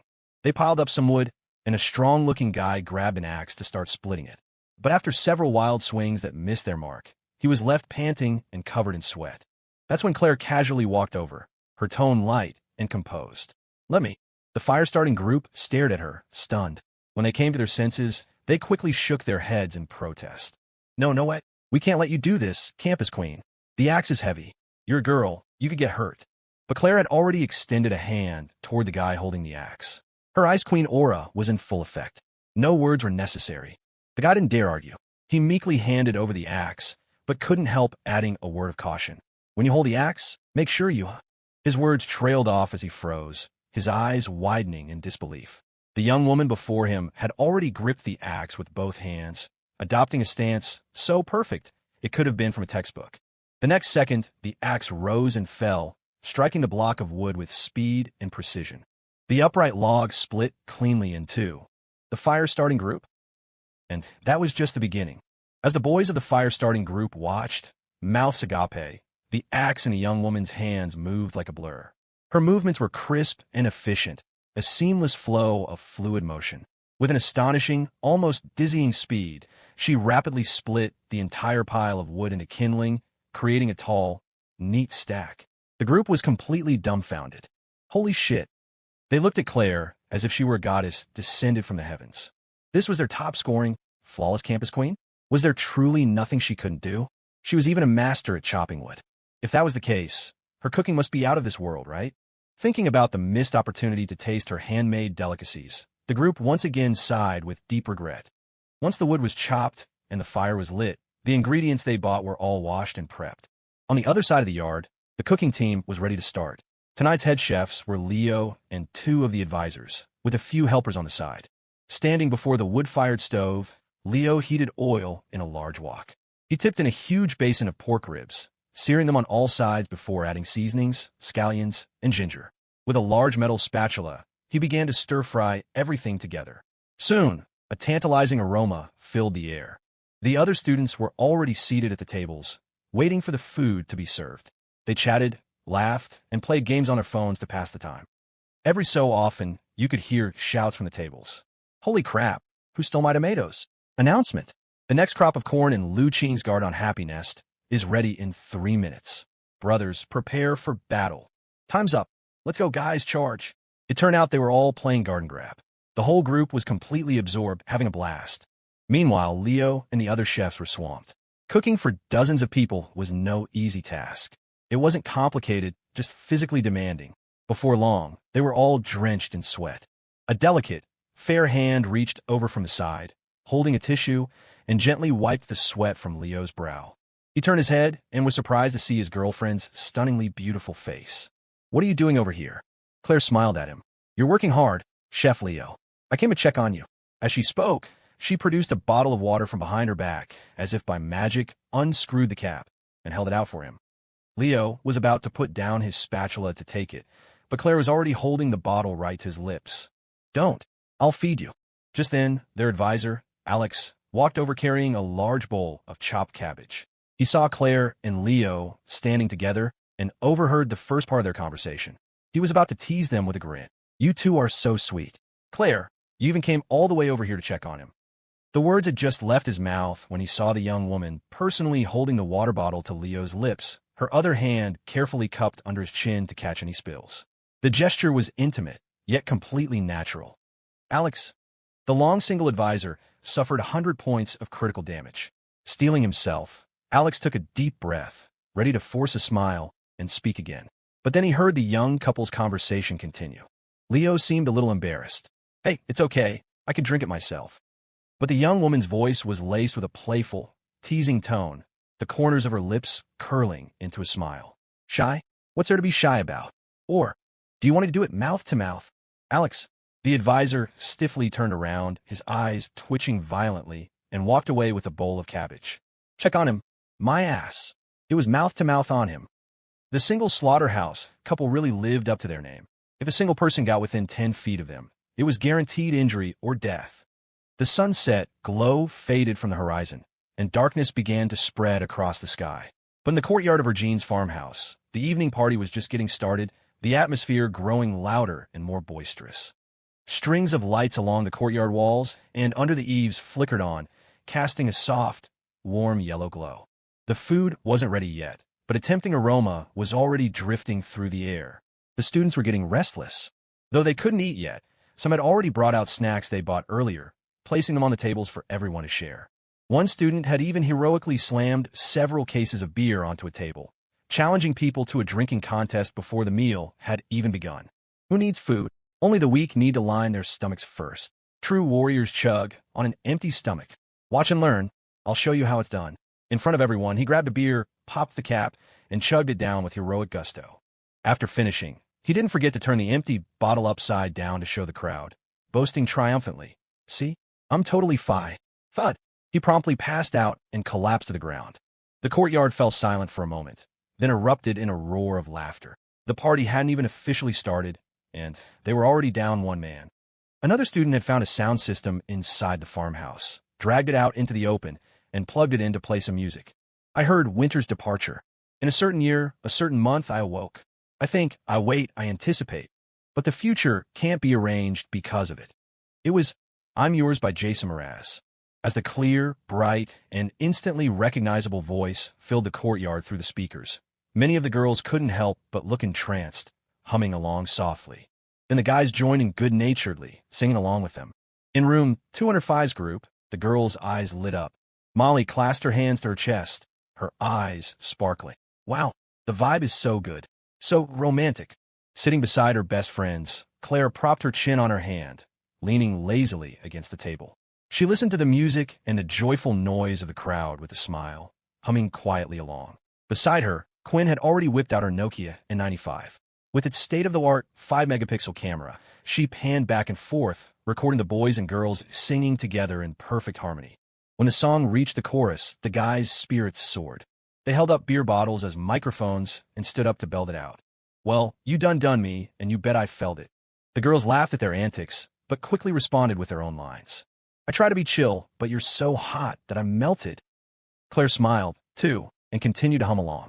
Her gaze drifted unintentionally to the figure of the young man by the wood-fired stove, and once it landed on him, she couldn't look away. Her thoughts, carried by the song, surged like a tide. What kind of dialogue would there be? What if I told you I felt guilty? "Claire Sterling, will you be my girlfriend?" It was so good. And how far in the future was he? So far. So far that she had to travel back through time, across a lifetime, to find him. Fortunately, she no longer had to search for the future. Her eyes reflected the easygoing, confident figure of the young man not far away. The girl's smile was faint, her gaze soft and warm. The one she was waiting for was right here, right now. On the 5-megapixel phone screen, the evening light was dim and hazy, making the picture quality blurry and indistinct, full of grainy noise. But in that blurry footage, the vibrant, youthful figures and voices of the teenagers were rendered with a warmth and passion that was moving, real, and alive. Years later, if one were lucky enough to rewatch the recording of this moment, it would fill them with warmth, making them smile and shed a tear. This was the spring of 2008. Youth was in full bloom. Everything was vibrant and perfect. Following the music from the speakers, the boys and girls in the courtyard joined together for the final lines in a powerful chorus. "So I won't hesitate no more, no more. It cannot wait. I'm yours." As the song ended, the crowd erupted in thunderous cheers. The atmosphere was electric, boiling with excitement. Having recorded the entire scene, Quinn, looking thrilled and satisfied, finally turned the camera on Claire, urging her on.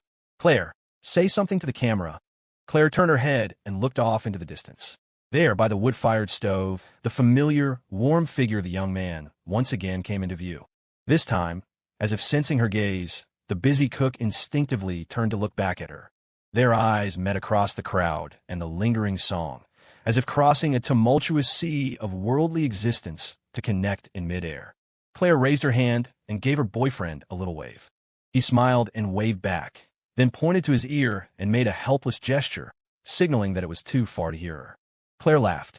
She turned back to face Quinn's camera, her face breaking into a radiant, breathtaking smile. Leo Wallace, I love you. Quinn, staggering with the phone still in her hand. Quinn, the cinematographer, collapsed back into her seat next to her friends, clutching her chest as if she'd been mortally wounded. Molly jumped, concerned.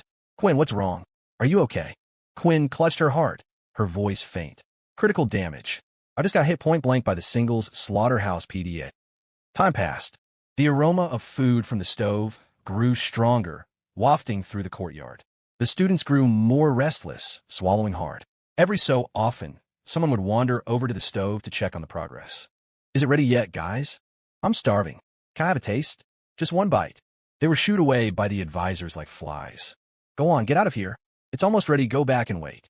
Leo was busy too, with several large dishes nearly ready to be served. He lifted a lid to check the color, scooped a spoonful with a ladle to taste for seasoning, and nodded in satisfaction. Footsteps approached from his side. He turned and saw that Claire had come over again. Leo was surprised and smiled. Hungry? Claire kept her hands behind her back and shook her head, her eyes fixed on Leo, a soft affection swirling within them. Not hungry. Just wanted to come see you. Leo chuckled. Didn't you just come by? I'm almost done here. As he spoke, he casually picked up a cumin-dusted rib from a nearby plate and held it to his girlfriend's lips. Here, have a bite to tide you over. Oh, I just washed my hands, they're not dirty. Before he could finish, the young woman had already opened her mouth without hesitation and bitten down on the rib. At the same time, she also enclosed his fingers in her mouth. A sudden moist, warm, and soft sensation shot through his fingertips. Leo froze, staring dumbly at his girlfriend. Claire met his gaze without flinching, her eyes clear and innocent, still holding the rib and his fingers in her mouth. Her tongue, as if by accident, gently licked and touched them. Leo snatched his hand back as if he'd been electrocuted. His heart nearly jumped to 360 beats per minute. He took a deep breath, forcing himself to remain calm and composed, pretending nothing had happened. So, how are the ribs? Claire chewed a few times, swallowed, and nodded happily. Delicious. Then, before he could react, a fragrant breeze brushed past his face as she suddenly leaned in closer. Rising on her tiptoes, she whispered in his ear, I also want to eat. You. Finally, the food was served. The students, who had been starving for what felt like ages, eagerly dug in. The first bite made their eyes light up. Holy crap.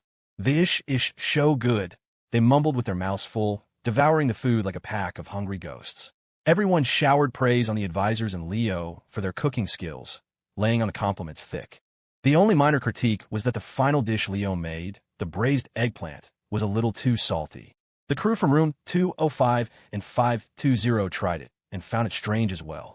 Yeah, it's a bit on the salty side. Isn't this your specialty, Leo? What happened? An off day? Leo maintained a calm and steady expression. It's nothing. I just felt like trying something with a stronger flavor. The truth was, by the wood-fired stove earlier, after Ms. Bertha Sue had boldly bitten his finger and whispered those words in his ear, his mind had been so shaken he'd nearly lost all composure. When he was adding salt to the pot, he'd looked calm, but his hand had been trembling. Remembering that heart-pounding moment, Leo lowered his head, his pupils quaking uncontrollably. He subconsciously glanced at the fingers of his right hand and swallowed hard. Then he looked at his girlfriend, who was sitting beside him, eating with a serene and focused expression as if nothing had happened. Sensing his gaze, Claire looked up, her expression innocent. Then, as if it were the most natural thing in the world, she stuck out her tongue and lightly licked her lips. Leo, a miniature cartoon version of himself, inside his head, nearly had a nosebleed that shot 10 feet into the air before keeling over. What a 1,000-year-old nine-tailed fox. What do you do when your girlfriend's flirting is lethal? Waiting online, it's urgent. Anyone with a girlfriend, please help. If you don't have one, never mind. With some food in their stomachs, the students were re-energized and the drinking began in earnest. The atmosphere at the tables instantly became even more lively. The two advertising classes and the one media studies class often had public lectures together, so they were all quite familiar with each other. Now, the guys from media studies came over with glasses in hand, throwing down a challenge. One class of media studies against both of your advertising classes. This immediately provoked the guys from the advertising classes to slam their hands on the tables in indignation. Who the hell do you think you are, talking that big? The more aggressive ones popped open their beer bottles and shouted back, "Bring it on. If we don't drink you all under the table today, we'll quit advertising for good." The more reserved girls in the advertising classes felt their male classmates were being too conservative. One by one, they also stood up, beer bottles in hand, looking valiant. Normally, I can't be bothered to drink. But are there really some small fry from media studies who don't know their place? Come on, who dares to chug a bottle with me first? With that, the girl raised her bottle and downed it heroically. In a flash, it was empty. She turned it upside down to show the crowd, her presence commanding. The advertising students erupted in a thunderous wave of cheers and applause. Advertising class rules. After that, the battle devolved into a free-for-all. Aside from the inter-class skirmishes, the advisors were also prime targets for the students' mischievous attacks. Normally, they wouldn't get such an opportunity. Today, if they could manage to drink the advisors under the table, it would be a true victory. Ms. Sullivan, the school's acknowledged beauty among the advisors, usually had a formidable presence that kept students at a distance. Today, everyone was eager to see what the domineering Ms. Sullivan would be like when she was drunk. Alex, the advisor for the advertising class, tried to step in and take the drinks for his beautiful colleague. He stood up with a glass in his hand, looking righteous. "Don't force Ms. Sullivan to drink. If you want to drink, come at me." The students turned to look at him, and their eyes lit up. Well, look who's volunteering to be sacrificed. All right, let's take this one out first. Alex's words were brave, but his tolerance for alcohol was not. After just 3 or 5 glasses, his face was flushed, and he was already swaying unsteadily. In the end, it was a bemused Ms. Sullivan who had to help him sit down. "If you can't hold your liquor, don't try to be a hero." Seeing the students eagerly preparing to press their advantage, Ms. Sullivan simply picked up a glass herself. Facing the crowd that had gathered around, she declared fiercely, "If you want to get your advisor Alex drunk, you'll have to get through me first." What followed was a display of drinking prowess that stunned the entire audience. Ms. Sullivan effortlessly downed 3, then 5 bottles of beer without so much as a change in her expression. In fact, she ended up drinking several of the male students under the table. The crowd gasped in amazement. "Holy shit, Ms. Sullivan is a legend." At the next table, the friends from room 205 and 520 watched in awe. "Ms. Sullivan is a beast." And Alex, with his low tolerance, trying to be the hero, he completely fumbled that one. "Our advisor is so embarrassing, huh?" Leo also watched, offering a righteous critique. "Indeed, Alex really needs to work on his tolerance. How can he let a lady take the drinks for him?" Beside him, Claire shot him a look, her eyebrows raised in a half-smile. "Is that so? I seem to recall someone at the graduation party who was about to pass out and needed me to step in for him." The others overheard and looked over in surprise. "Whoa, that happened." Leo's face flushed. He quickly waved his hand dismissively. "That's all in the past. Now, I could drink anyone under the table.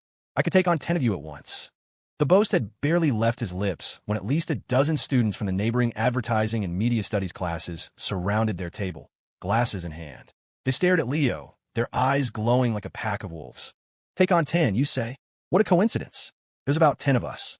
Leo, old boy, how about we start with a little warm-up?" Leo had been careless.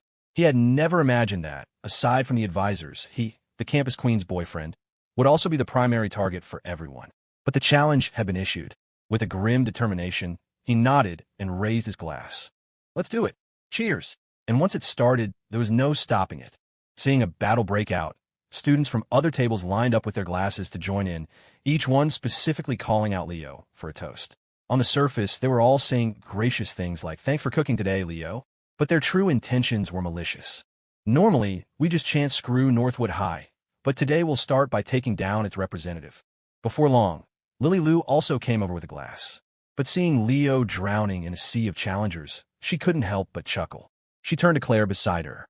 "How about we have one?" The last time they had a drinking contest was, well, the last time, a game of pool at the Dynasty Lounge. And that one-on-one showdown at the barbecue stand by the school's east gate on a crisp autumn night. Now, the competition and animosity were gone.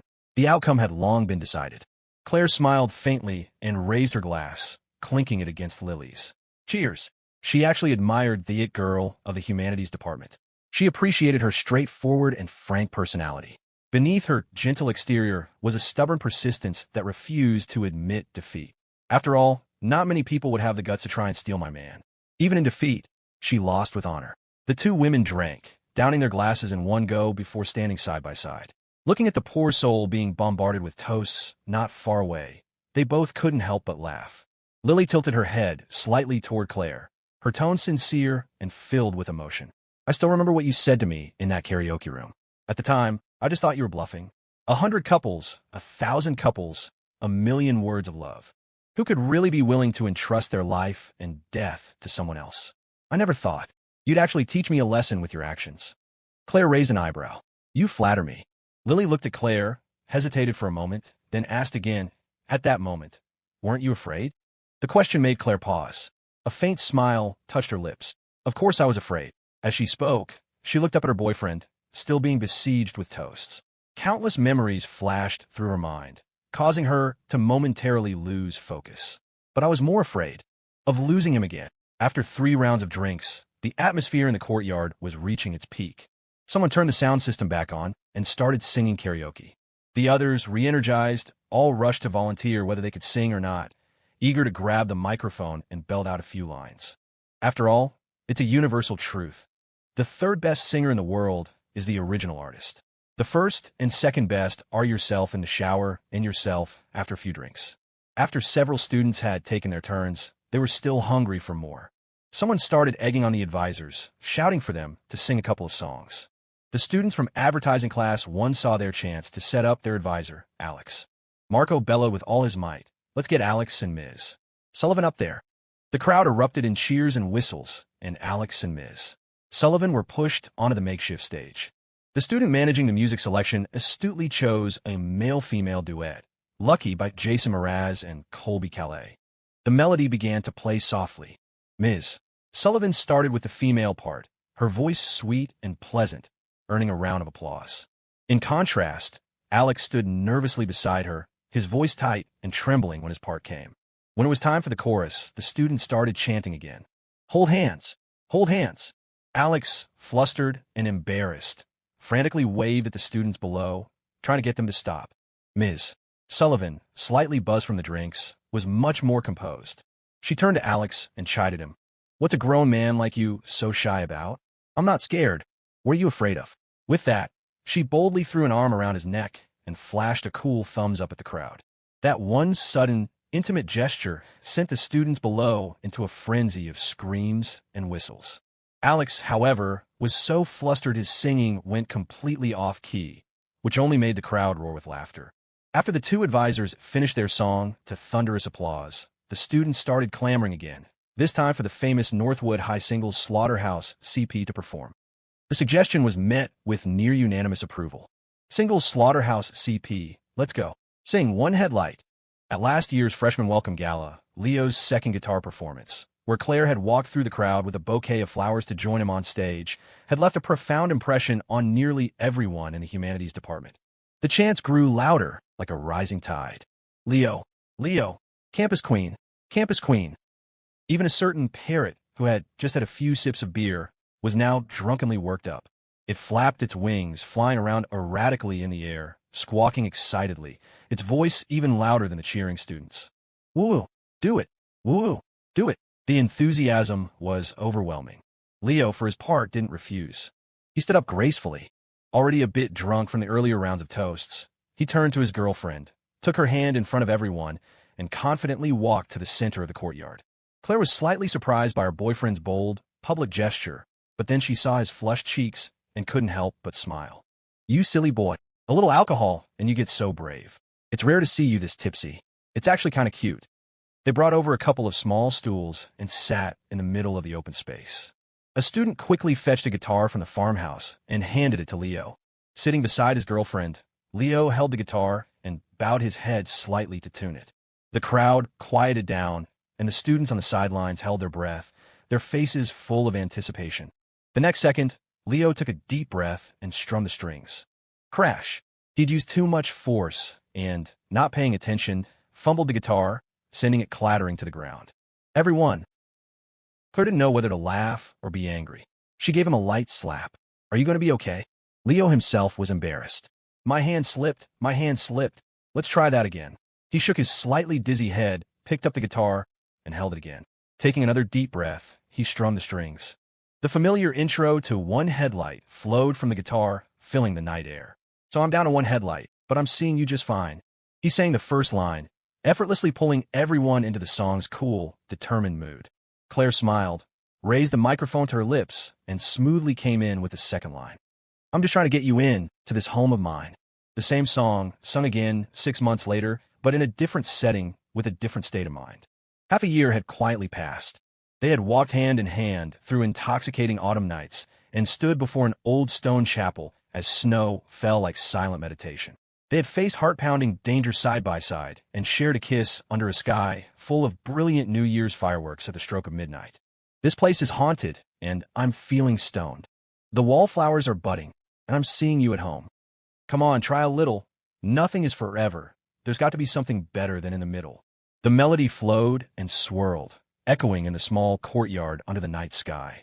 Sitting in the center, Leo and Claire sang to each other, their eyes meeting, filled with smiles and tenderness. Without even realizing it, they had already been through so much more together. Everyone on the sidelines was captivated by the tender, romantic mood of the song, unconsciously clapping along to the rhythm, humming with the tune. Sitting nearby, Lily Lou watched the scene, lost in thought. She saw the deep affection in their eyes as they sang to each other, and her heart was struck with a powerful emotion. She remembered the things she had said to Leo, the advice she had given him. But now, watching them sing, feeling that indescribable romantic tenderness, she suddenly felt that all those so-called realistic factors and objective differences no longer mattered. She had been worrying too much. A couple this perfect, how could even heaven itself bear to tear them apart? Beside Lily sat Preston Jew. He had only learned of Leo's identity tonight, and his relationship with the campus queen. Now, Preston watched Leo on stage, his face etched with jealousy. What's so special about this guy? He can sing a song and cook a meal, and that's enough to trick a woman like Claire Sterling? Pathetic. Lily turned her head and glanced at Preston. She wasn't angry, but her eyes held a hint of faint ridicule and pity as she said softly, "You don't get it." Moonlight, like liquid silver, poured down from the clouds, blanketing the small farmhouse courtyard. It coated the young couple sitting in the center with a soft glow, making them look hazy and dreamlike, so beautiful it was almost unreal. The song was nearing its end. "But me and you, we got this special thing going on," sang the girl, holding the microphone, looking up at the young man before her with a gentle smile. As she sang, just as she had 6 months ago on that stage, she changed the lyrics. "And now we're coming home." Leo strummed the guitar, met his girlfriend's soft gaze, and with perfect naturalness, sang the final line. With one headlight, the song ended. The courtyard was silent for a breath. Then, the students erupted in thunderous cheers and applause. In the midst of the explosive, celebratory atmosphere, swept up by a wave of drunkenness and emotion, a sudden impulse seized Leo. He took his girlfriend's hand and gave it a gentle pull, drawing her into his arms. Caught off guard, the girl let out a small cry of surprise as she was pulled forward. Leo was already leaning in, his lips meeting hers in a soft kiss. The entire crowd erupted once more. A storm of teasing whistles, screams, and cheers broke out. Even Claire's most die-hard fans were clapping and cheering with genuine sincerity, even as their hearts bled and tears streamed down their faces. "They're so good together, so perfect. Goddamn Northwood High." The kiss ended. Their lips parted. Amidst the roaring cheers and whistles, Leo, his mind hazy with drink, finally couldn't help but ask the question that had been on his mind for the first time. "What made you think of changing the lyrics?" Claire smiled. In front of the entire cheering crowd, she leaned forward and whispered 2 words into his ear. "It's a secret." Leo was drunk, completely drunk. After he and Claire sang their duet, they had pushed the party's atmosphere to an even greater height. The moment they returned to their table, they were immediately swarmed by more students eager to toast them. This time, not even Claire could escape. By the end of it, even Claire was feeling a little tipsy. As for Leo, he had passed out completely in his girlfriend's arms. When the party finally wound down and everyone dispersed, Claire had to support him back to their room at the Urgine Inn. As she helped him inside, she was a mix of exasperation, amusement, and concern. I told you not to drink so much. Don't you know your own limits? By now, Leo had sobered up a little. He sat on the edge of the bed, trying to rally his spirits. I'm fine. I'm awake. What about the hot springs tonight? Go change into your swimsuit. I'll wait for you. Come on, Bertha Sue. Tonight we're going to do things only mature adults do. He was insistent. The girl didn't know whether to laugh or cry, but she still agreed and took her swimsuit into the bathroom. However, when Claire emerged, feeling a little shy but also bold as she walked out with the elegant, graceful steps of a cat, ready to give her little pervert a stunning visual shock, she walked to the bed, only to find that he had once again succumbed to the alcohol, spread-eagled on the bed and fast asleep. Claire couldn't help but laugh. She sat down on the bed beside her boyfriend. Leaning in closer, she looked at his flushed face and gently pinched his cheek. In his sleep, Leo swatted his hand randomly and mumbled, "Bertha Sue, don't run. Let's have some fun." His words made her laugh again, a mix of fondness and frustration. She gently tweaked his nose. "You pig. I'm letting you have fun. Why don't you get up?" Though she said those words, she found herself leaning even closer, studying the handsome, familiar face, the tenderness in her eyes practically overflowing. "You idiot. Such a rare opportunity. The meal is served right to your lips. You're the one who missed out." The next morning, Leo woke up in a state of shock. "What? You changed into your swimsuit? And you already went to the hot springs? How did I not know about this?" Claire, having just finished washing up in the bathroom, walked out casually, tying her hair into a ponytail. She replied nonchalantly, "Young people hold their liquor well. You came back to the room and passed out immediately. I couldn't even wake you up. What was I supposed to do?" Leo. His world was shattered. The sky had fallen. Marco, Dylan, and Leon felt like their sky had fallen too. The night before, all the guys from room 520 had gotten just as drunk as Leo. It was only at breakfast this morning that they heard the girls from room 205 had gone to the public hot springs together. The news shattered them. "Holy crap, we got drunk and missed out on a billion-dollar opportunity." Marco was practically beating his chest in anguish. He sidled up to Quinn and the others, rubbing his hands together like a fly, trying to negotiate. "Sisters, please give us a chance. How about we all go to the hot springs together this afternoon?" Leon and Dylan nodded vigorously in agreement, each trying to outdo the other in their fawning. Leo watched them, shaking his head. So pathetic. Then he turned to his girlfriend with a righteous expression. "I'm not like those three. I'm not in a hurry. We can go this afternoon or tonight. That works too." In the end, the hot springs plan had to be postponed. According to the school's itinerary, they were scheduled to visit the local Hope Elementary School this morning for a community service event. There were over 80 students from 3 classes on this trip. After some discussion, the advisors decided that not everyone needed to participate. They had announced it the night before, making it a voluntary activity. Ultimately, all 8 students from room 205 and 520 signed up, along with a dozen or so others. They were scheduled to leave shortly. Just before heading out, Marco sidled over secretively to his 3 roommates and shared some intel. "It's cool. The Hope Elementary School is on Spirit Springs Mountain. I did my homework. There are a ton of natural hot springs in the mountains. We'll have plenty of opportunities." His words made the other 3's eyes light up, their hopes rekindled. Leon, munching on a date cake, added offhandedly, "I heard there's some kind of temple on that mountain, too, called the Sanctuary of Awakening or something." Marco shot his roommate a look of disdain. "Why are you always thinking about useless stuff? What's so interesting about a temple? Is it better than a hot spring?" Nearby, Claire overheard their conversation. When she heard Leon say Sanctuary of Awakening, she couldn't help but pause again. An inexplicable, mysterious feeling arose within her. But when she tried to grasp it, the feeling slipped away. Leo noticed her slight change in demeanor. "What are you thinking about?" Claire snapped back to the present and smiled at him. "Nothing. Let's go." Spirit Springs Town, Spirit Springs Mountain. They sounded like they were in the same place, but in reality, they were a considerable distance apart. Some of the students left on a large bus, while the group from room 205 and 520 took the BMW and the Maybach. In the back of the Maybach, Marco studied a map, completely baffled. "This doesn't make sense. The map shows it's a short drive from town to the base of the mountain, 30 minutes at most. Why did Alex say it would take at least an hour and a half?" The answer came soon enough. Not long after leaving Spirit Springs Town, the paved cement road turned into a dirt road. Then the dirt road narrowed into a small, pothole-ridden path that twisted and turned. They were forced to slow down. Even at a crawl of 20 miles per hour, the terrible road conditions and constant bumps tossed everyone in the car around like salad. Marco, in the Maybach, was getting dizzy, his words punctuated by involuntary tremors. Ho ho ho holy. Shit. Is this even a RR road for people? Beside him, Quinn gripped the handle on the car door, struggling to stay upright as she replied, and in now you know. An hour and a half. Emma might not even be enough. In the driver's seat, Leo shook his head. No wonder so few people come to Spirit Springs Mountain. The transportation is so inconvenient, it's hard to attract enough tourists. Claire nodded in agreement. Yeah, but even if they wanted to fix it, this road would be a huge project. The town probably doesn't have the budget for it. The two of them chatted in the front seat.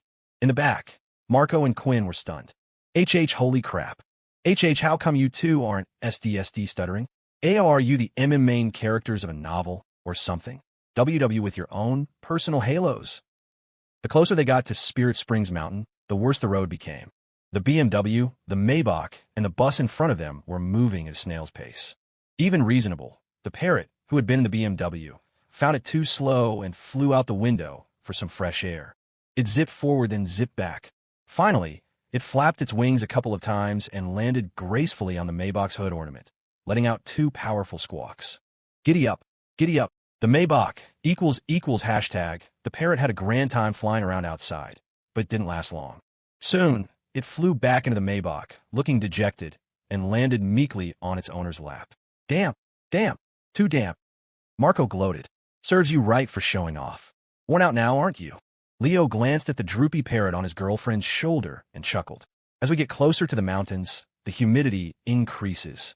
I guess it can't handle it. Claire frowned slightly, confused. Our apartment complex is by the sea, and it's pretty humid there, but I've never seen it like this. Maybe it's going to rain. Quinn looked out the window. The sky was a vast, cloudless blue.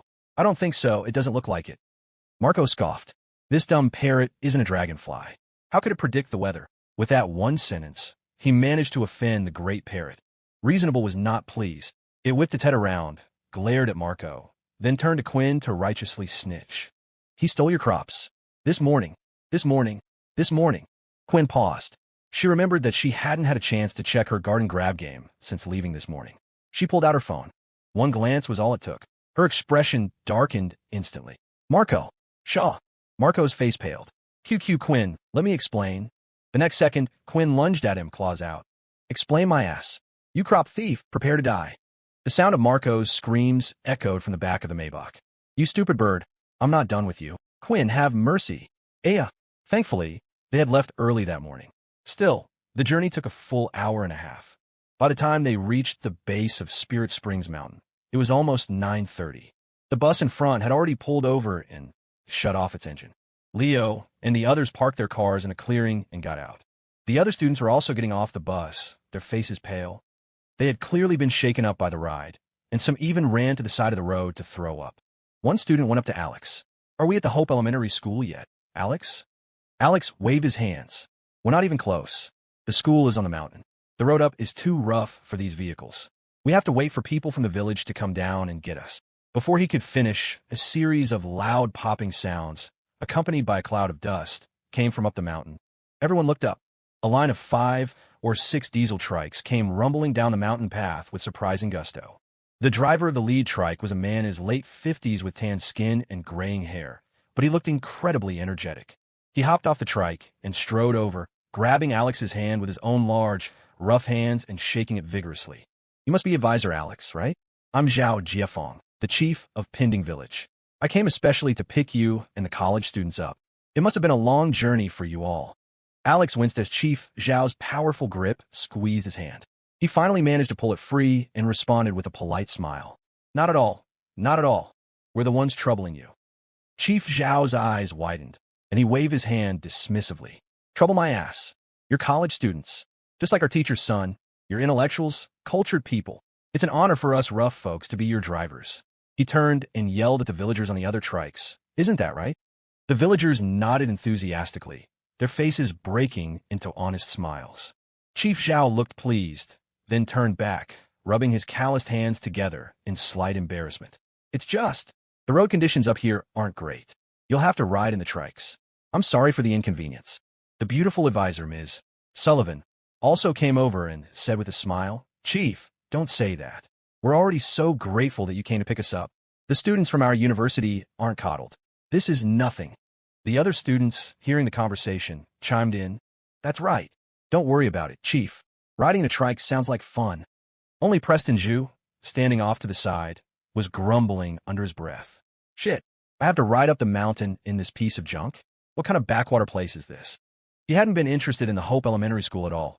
He had only come because Lily Lou was coming. Lily shot him a cold glance. You can leave now if you don't want to be here. No one is forcing you. She turned and walked toward her classmates. Preston watched her go, cursed under his breath, and reluctantly followed. Chief Zhao breathed a sigh of relief, his face beaming. All right then, let's all get on. Teacher's son and the kids are waiting for us. Marco was re-energized. Diesel trikes. This is awesome. Chief, can I ride shotgun with you? Soon, the engines of the 5 or 6 trikes roared to life, carrying the students up the mountain in a cloud of dust. The sound of a certain Marco's trembling screams echoed across the mountainside. CH, Chief. I regret this. Let me go back to the cargo bed. Away. The mountain road was even bumpier than the stretch from the town to the base of the mountain. The villagers of Pinding Village were probably used to it, sitting in the driver's seats of their diesel trikes with a calm composure, some even having the time to light up a cigarette. But the students in the back were being tossed around for the second time that day. Every so often, they'd hit a sharp turn. The villagers would expertly drift the trikes around the corners, while the students in the back had to cling desperately to the railings to avoid being thrown out. In the chief's trike, Molly was screaming her head off, clutching tightly to her boyfriend Leon's arm. Leo instinctively pulled Claire into his arms. Be careful, hold on tight. Claire wasn't actually scared, but being held by her boyfriend, feeling the warmth of his embrace and his dependable, reassuring presence, made her close her eyes in contentment. She snuggled deeper into his arms, finding a more comfortable position. In the front passenger seat, Marco, sitting next to the old chief, was terrified by the man's fierce and untamed driving skills. Holy crap, this is terrifying. Somebody save me. Aya. And he turned his head. He saw the two couples in the cargo bed behind him, clinging to each other intimately. Marco's composure shattered. Double damage. Holy crap. Can't you dog couples give a single guy a break, even at a time like this? In that moment, Marco missed his Gotham brother more than ever. He let out a tragic cry. Dylan, where are you? I miss you. Aya. At that very same moment, on another trike not far behind, Dylan was also frozen in terror, his mouth wide open, unable to scream. Next to him, Jay Jiang kindly wrote on a small whiteboard and handed it to him so he could hold it up in front of his chest. Aoawa. The Gotham brothers, never failing to deliver, no matter where they were. After getting used to the bumpy ride, Leo kept a protective arm around his girlfriend while striking up a conversation with the old chief in the driver's seat. Chief, is this the only road up the mountain? Do you always have to use these trikes to get up and down? The old chief replied casually, You bet. These trikes might look old, but they're the most convenient things up here on the mountain. Some city folks come to visit in their SUVs or big Jeeps, but they can only try driving up when the weather's good. On a rainy day, when the road is slippery and the streams are high, even those fancy cars don't dare to come up. Molly, huddled in Leon's arms, listened to the chief and looked at the treacherous road, patting her chest in lingering fear. A place like this, I wouldn't dare drive here even in good weather. Claire also asked the chief, if the mountain road is so difficult, is it inconvenient for the children who attend the Hope Elementary School? The chief sighed with emotion. You're telling me, the kids from the villages can't afford to ride these trikes. We can't even afford the fuel. They walk here on their own 2 feet. By the end of the day, their feet are covered in blisters. It's painful, but these are all poor kids from the mountain villages. They're just grateful to have a place to study. They wouldn't dare complain about this or that. Leon, who also came from a rural background, felt a connection to what he was hearing and nodded emphatically. The chief is right. It's not easy for kids in the mountains to get an education. Molly was also moved, murmuring, When I was little, my parents drove me to school, and I would still throw a tantrum and not want to go. Claire offered a quiet observation. The easier something is to obtain, the less it is cherished. Leo added with a touch of melancholy. The poorer the place, the more precious and rare the acquisition of knowledge becomes. In his past life as a teacher, he had spent a short time teaching in the mountains and giving lectures. He had seen with his own eyes the hunger and respect that the children in the mountains had for knowledge. They all wanted to leave the mountains, but how many of them could actually do it? Their impoverished families couldn't provide them with financial support. In the simple, innocent minds of those village children, the only way to change their fate was the 4 words that city children heard in their classrooms until they were sick of them: study hard. Some treated it as a boring slogan. Others, however, would travel over mountains and rivers, through countless hardships, clinging to it stubbornly and firmly, as if it were a life-saving straw, their only hope. Even Marco in the passenger seat forgot his motion sickness, his face full of emotion as he listened. Man, to be able to run a Hope Elementary School in these mountains, that's a truly virtuous deed. Incredible. The old chief looked deeply convinced. You bet. Our Hope Elementary School was single-handedly established by Teacher's son. Everyone in the 10-plus villages around here considers him a great benefactor. His spirits lifted as he spoke. We're almost there. You're all cultured college students. You'll have plenty to talk about. I'll take you to meet him right now. With that, he stepped on the gas. The diesel engine roared, and the trike shot forward, carrying its passengers and Marco's screams up the mountain. 10 minutes later, they finally arrived. The Hope Elementary School was built on a flat patch of land not far from Pending Village. Looking up, they could see a 2-story building of red brick. There was no school gate, just a small open space in front with a flagpole, a red flag fluttering in a mountain wind. On the open ground in front of the flagpole, the children of the Hope Elementary School were already standing, about 100 of them, seemingly having come out to wait in advance. As they got off the diesel trikes, the Berkeley students couldn't help but bend over, gagging. The ride had been truly awful. From the crowd of children, a young male teacher in his late 20s or early 30s hurried over, his attitude incredibly enthusiastic. Welcome, welcome. It must have been a long journey for all of you. My name is Sun E. I'm a teacher here at the Pending Village Hope Elementary School. As the lead advisors, Alex and Ms. Sullivan forced themselves to recover and greeted the school's head teacher with smiles, shaking his hand. Sonny gripped their hands tightly, his tone warm and sincere. We only have 2 or 3 teachers here. I have the highest education, and it's just an associate's degree. To have you top students from Berkeley come to guide us today, it's a great honor indeed. Come, let me introduce you all. As he spoke, Sun enthusiastically led the Berkeley students onto the open ground in front of the school, explaining as they walked. We're short-staffed here. We have over 100 kids, so we can only divide them into 3 grade levels. Each level only has 2 classes, and we often have to combine them for lessons. Otherwise, we just can't manage.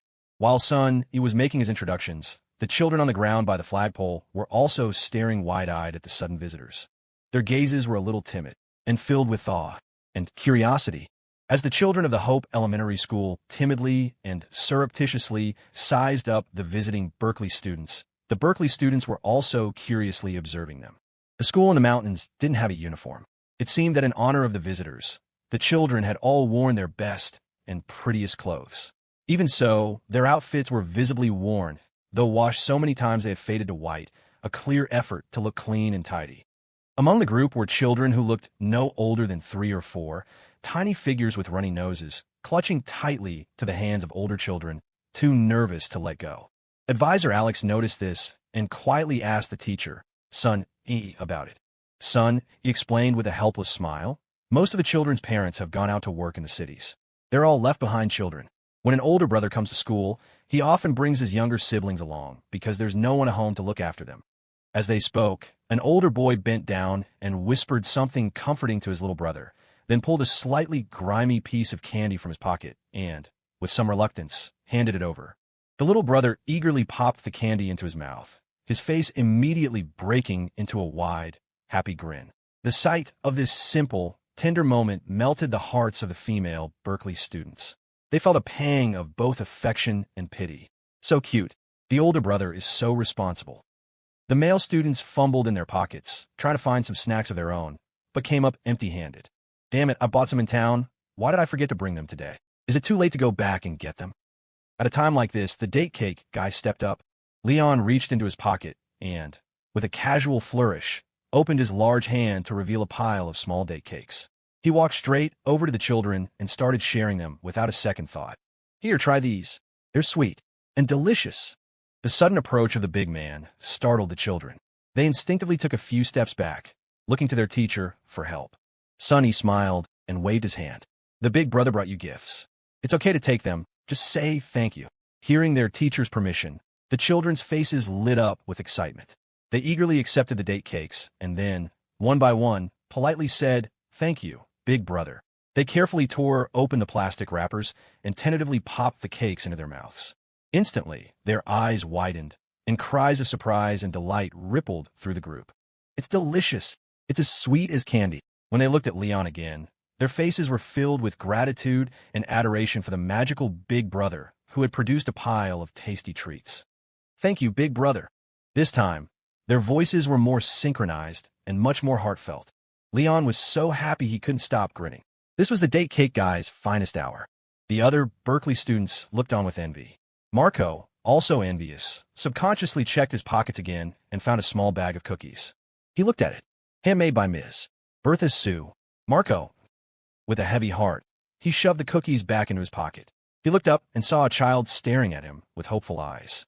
Marco's expression was complicated as he explained, "You really can't eat this. Something bad will happen." After briefly introducing the school situation to the two advisors and the Berkeley students, Son E announced that there were no special activities planned for the morning. He suggested that the students could freely interact with the children to get to know each other. Alex and Ms. Sullivan had no objections and readily agreed. Son E turned to his students and announced with a smile, "These are the big brothers and sisters who have come to visit you today. They are all outstanding university students from the big city. They're even smarter than your teacher, Son.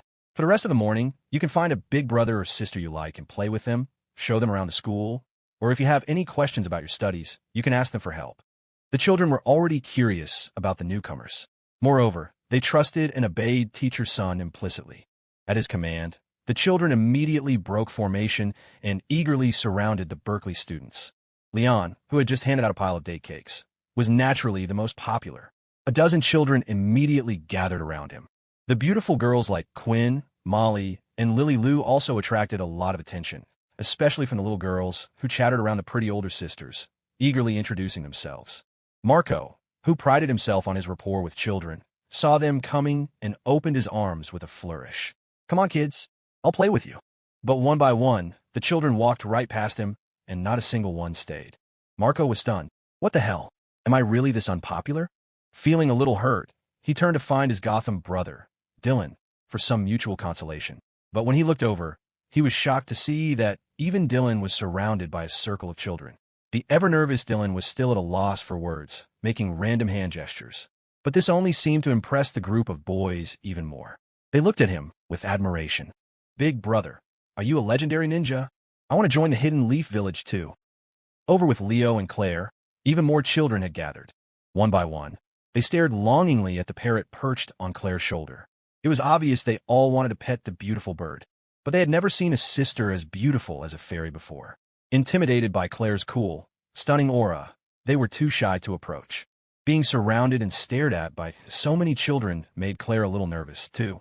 She wanted to connect with them, but in both her lives, as the Ice Queen campus beauty and the powerful CEO, she had lacked experience with children. The only reason little Mia had warmed up to her on the train was because she had saved her life. So now, Claire was at a loss. She couldn't help but turn to Leo beside her, tugging on his hand and whispering for help. "Help me."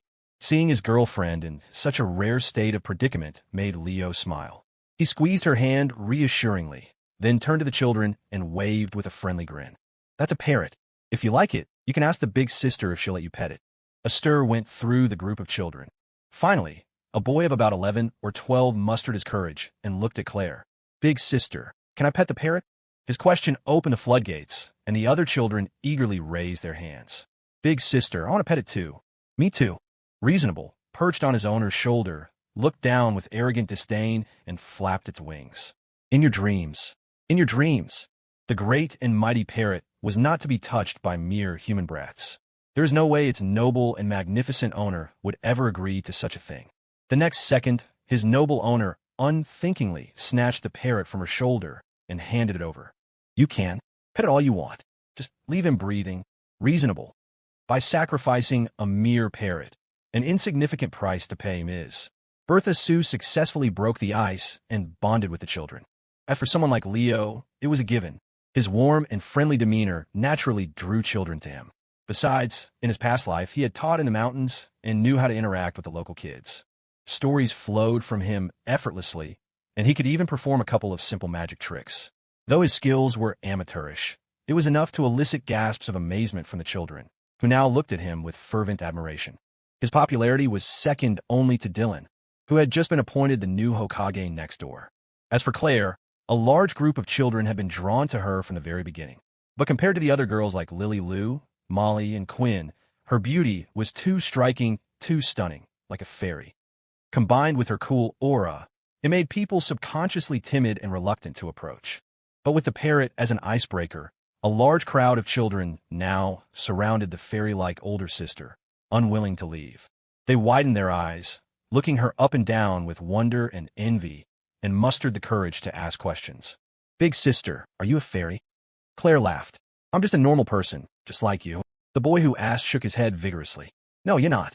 The big stars I see on TV at the village chief's house aren't as pretty as you." Then, as if remembering something, he quickly added, "Jean Lily from our school is an ugly duckling compared to you." His words landed him in trouble. A pretty girl with a ponytail, standing nearby, lunged at him, furious. "Chinurwa, you're dead. Who told you to compare me to the big sister?" The boy, Chinurwa, yelped and dodged. The girl, Jean Lily, pursued him relentlessly, and the two of them ran off, chasing each other. The other children hooted and hollered. Someone whispered to Claire, "Jean Lily has a crush on Chinurwa. She chases him around all day long." Claire paused, watching the shouting boy and the angry girl chasing him. A knowing smile touched her lips. "Is that so? It seems Chinurwa is a little clueless when it comes to romance." As she spoke, she glanced to the side, at her boyfriend surrounded by children, happily telling stories. The corners of her mouth curved up, just like someone I used to know. The group of children noticed the fairy sister's gaze and, full of curiosity, started asking questions. "Big sister, what's your relationship with the big brother? Are you boyfriend and girlfriend?" A sturdy-looking boy stepped forward, acting like a little adult. "What boyfriend and girlfriend? The big sister and big brother look so good together. They must be husband and wife." The other children had a collective moment of realization and nodded vigorously. "That's right. The big sister and big brother are husband and wife. A handsome guy and a beautiful girl. A match made in heaven." Children don't lie. Their compliments are sincere. Claire couldn't stop smiling, but she put on a stern face and pretended to scold them. "Who taught you to flatter like that? Little kids shouldn't just say things like that." But the children looked at her with wide, innocent eyes and answered earnestly, "We're not just saying things. The big brother and big sister really do look perfect together." Claire paused. Then she took out a pen and paper from her bag and handed it to the children with a calm expression. "Do you know how to write? Write down your names." After the children had obediently, if a little confusedly, written down their names, Claire found her boyfriend and stuffed the list into his hands. "Keep this." Leo took the list and looked at it curiously. "What's this for?" Claire's expression didn't change. "The guest list. We'll add an extra table for them at the wedding." Leo, question mark. At noon, it was time for lunch. The school didn't have a proper cafeteria. When son E first took over, he had painstakingly built a kitchen himself, brick by brick. He usually cooked lunch and dinner for the children himself, with villagers sometimes coming to help. Today, that job fell to the advisors and Leo. Having just done it the night before the farmhouse, they were much more practiced and efficient this time around. One clever Berkeley student saw another opportunity and raised his hand. "Why don't we let the campus queen show off her skills today?" Before he could finish, he was swiftly dragged away by the members of room 205 and 520. They pulled him into a corner and gave him a sound beating. "These are the future of our country," they lectured as they pummeled him. "How could you suggest something so horrific? Are you even human?" Chunurwa, who had just escaped Zhang Lily's pursuit, looked at Claire curiously. "Big sister, can you cook?" Claire paused, thought for a moment, then nodded and shook her head. "What I make? Most people don't seem to be able to stomach it." Chunurwa was confused. He scratched his head and happened to see a small bag of cookies peeking out of Claire's open bag. "Hey, cookies? Did you make them yourself, big sister?" The young boy had unknowingly asked a life-or-death question. Claire nodded with a soft and seeing the boy's eager expression, she hesitated, then offered a kind warning. "These are a little hard. Most people can't chew them." But Chunurwa was unfazed. "No problem. I have strong teeth. The people in my village say I can chew on rocks and it would still taste good." He eagerly took a cookie from Claire, popped in his mouth, and chewed a couple of times. A sound like grinding metal came from his mouth. But Chunurwa's expression remained unchanged. He puffed out his cheeks and chewed with all his might. With a few loud crunches, he broke it down, gave Claire a thumbs up, and mumbled, "Delicious." Claire was genuinely surprised and impressed. Her affection for the simple-minded boy skyrocketed. Not many people can appreciate my cooking. Does the wedding still need a ring bearer? She was delighted. But the next second, Chun Irwa turned his head and, with a pained expression, secretly spat the cookie out. Remembering the sour, metallic taste, the 11-year-old boy's pupils quaked. Teach your son's proverbs are right. Nobody's perfect. Even a fairy sister has her flaws. In the kitchen, advisors Alex and Ms. Sullivan were washing and chopping vegetables, leaving Leo and son E to manage the cooking. As they worked, they chatted. Having been an educator in his past life and having experience teaching in rural areas, Leo had a lot of insights to share with son E. At first, son E had just thought of Leo as a typical Berkeley student. But after just a few minutes of conversation, he was surprised to find that this young university student had incredibly mature perspectives on rural education. Many of his points were sharp and hit right at the core of the issues. It was almost as if he had taught in the mountains before. The two of them found more and more common ground as they talked. During their conversation, son E shared a lot about the school situation. The Hope Elementary School was located next to Pending Village, but the students came from more than a dozen nearby villages. All of them came from poor families. Their parents worked in the cities, leaving only the elderly and children behind. The oldest students were only in their early teens, any older, and they would have to stay home to help with chores and support the family. Kids like Chun Irwa and Zhang Lily are the oldest students in the school. Last year, their grandparents came and said they wanted them to quit school and come home to work. The two of them walked all the way here in the middle of the night, crying and knocking on my dormitory door. They fell to their knees and begged me, saying they wanted to continue their studies no matter what. Leo listened in silence. After a long moment, he nodded. Education is the only way out. Sonny nodded as well, letting out a soft sigh. That's right. Education is the only way out. But for them, this path is 1,000 times harder than it is for children outside the mountains. Leo turned to look at the young teacher and smiled. You work hard, too. In terms of actual age, the other man was quite a bit younger than him. But here he was, in this small school, responsible for over 100 children. From their studies to their daily lives, he had to manage every single detail. He was doing the hardest work for the most meager salary. Even with subsidies, he only made about 900 yuan a month. Yet, the young man before him seemed to have no complaints, taking it all in stride. Son E laughed heartily, not with false modesty, but with frank admission. It is hard work, but it's worth it. I came from the mountains myself. If I didn't use what little knowledge I have to give back to the mountains, he paused, pointing to his chest, and gave Leo a broad smile. This conscience of mine wouldn't be able to rest. Leo smiled back. He felt that he and son E were quite similar. They often did things not for the approval of others, but for their own peace of mind, their own clear conscience. However, in that moment of mutual understanding, a thought suddenly flashed through Leo's mind. Sonny. The name felt familiar. As if he had heard it somewhere before, in his past life. At noon, everyone ate a simple but delicious lunch together. The food at the Hope Elementary School wasn't as rich as the meals at the restaurant in Spirit Springs Town, but the atmosphere was better. At Sun Yi's command, the 100 or so children dug in, eating with gusto. The sight of them made the Berkeley students hungry, too. When you see others enjoying their food, your own appetite improves. Marco downed 3 bowls of rice and, still not satisfied, held up his empty bowl and declared, "More." Quinn kicked his stool from his side. "Stop eating. The other kids haven't gotten seconds yet." After lunch, most of the children went to their classrooms for a nap. A few, who had already become friendly with the Berkeley students, gathered around them, asking all sorts of questions, curious about life in the big cities outside the mountains.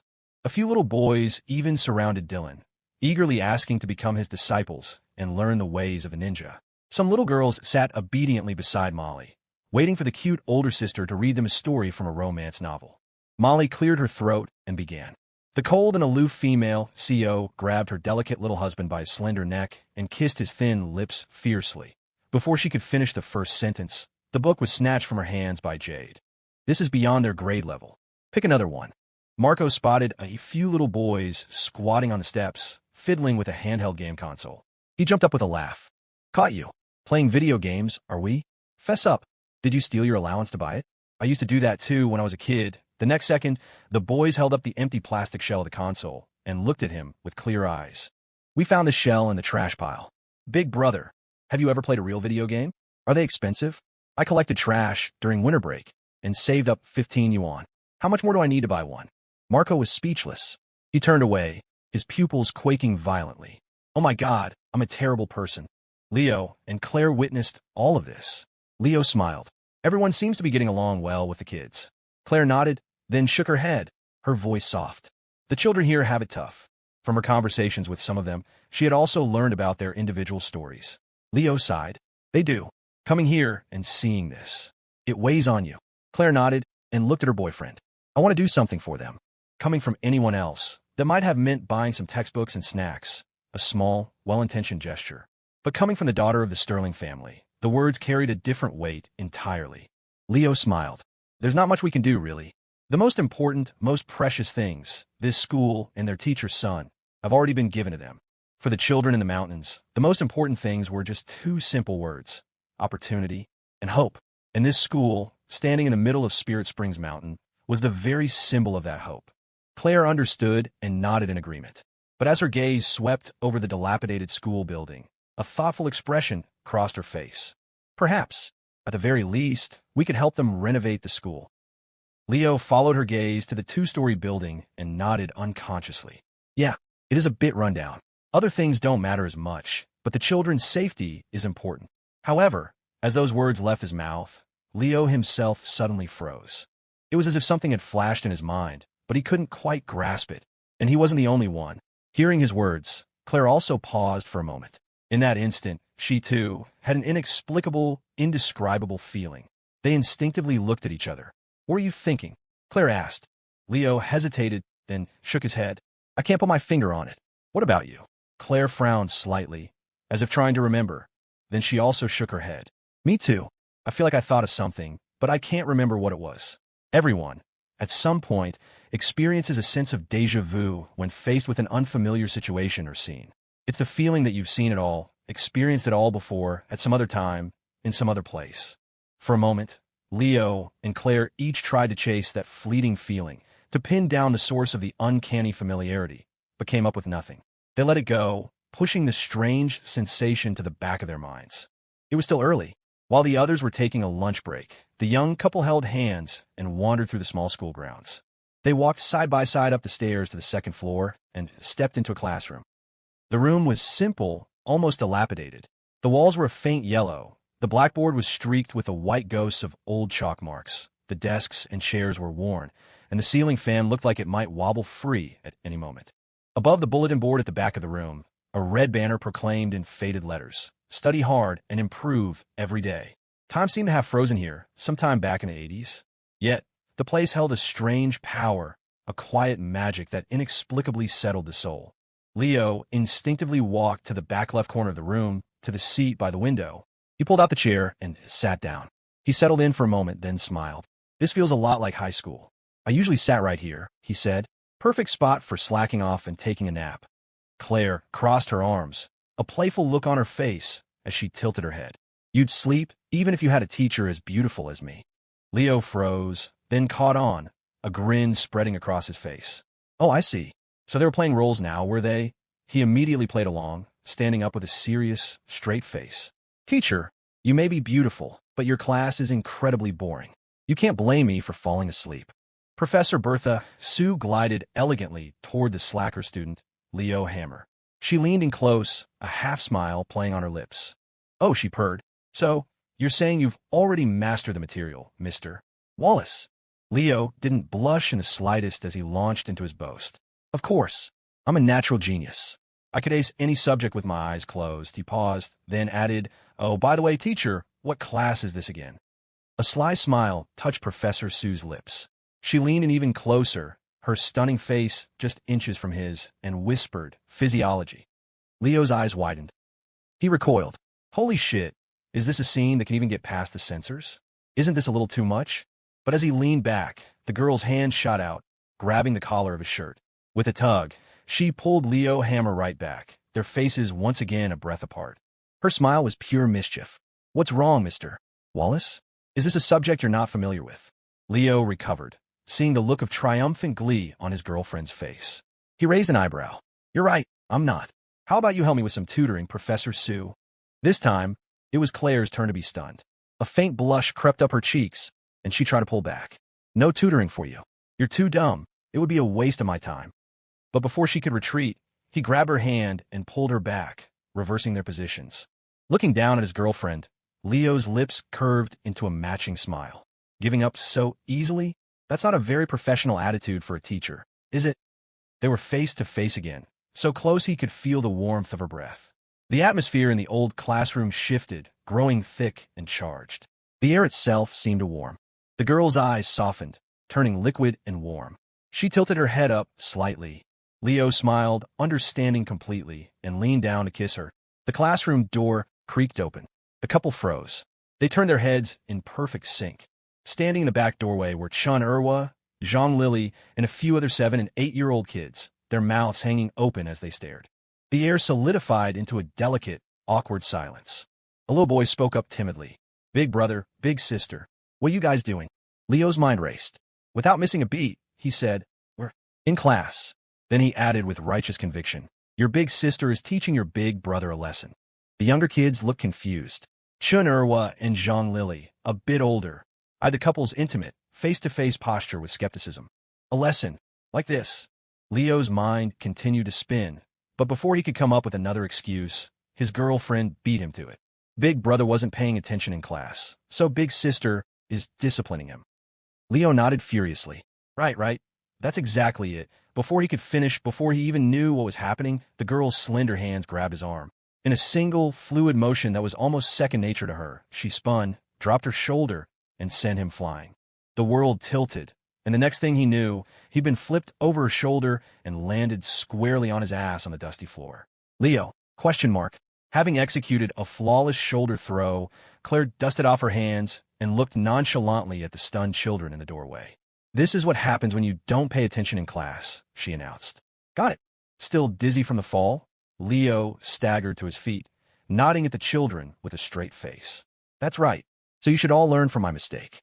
Study hard, pay attention, and don't be a bad example like your big brother." Hearing Leo's words and remembering the fairy-like big sister's ridiculously powerful throw, the children shivered in unison and nodded obediently. "We'll be good," they chorused. "We'll definitely study hard."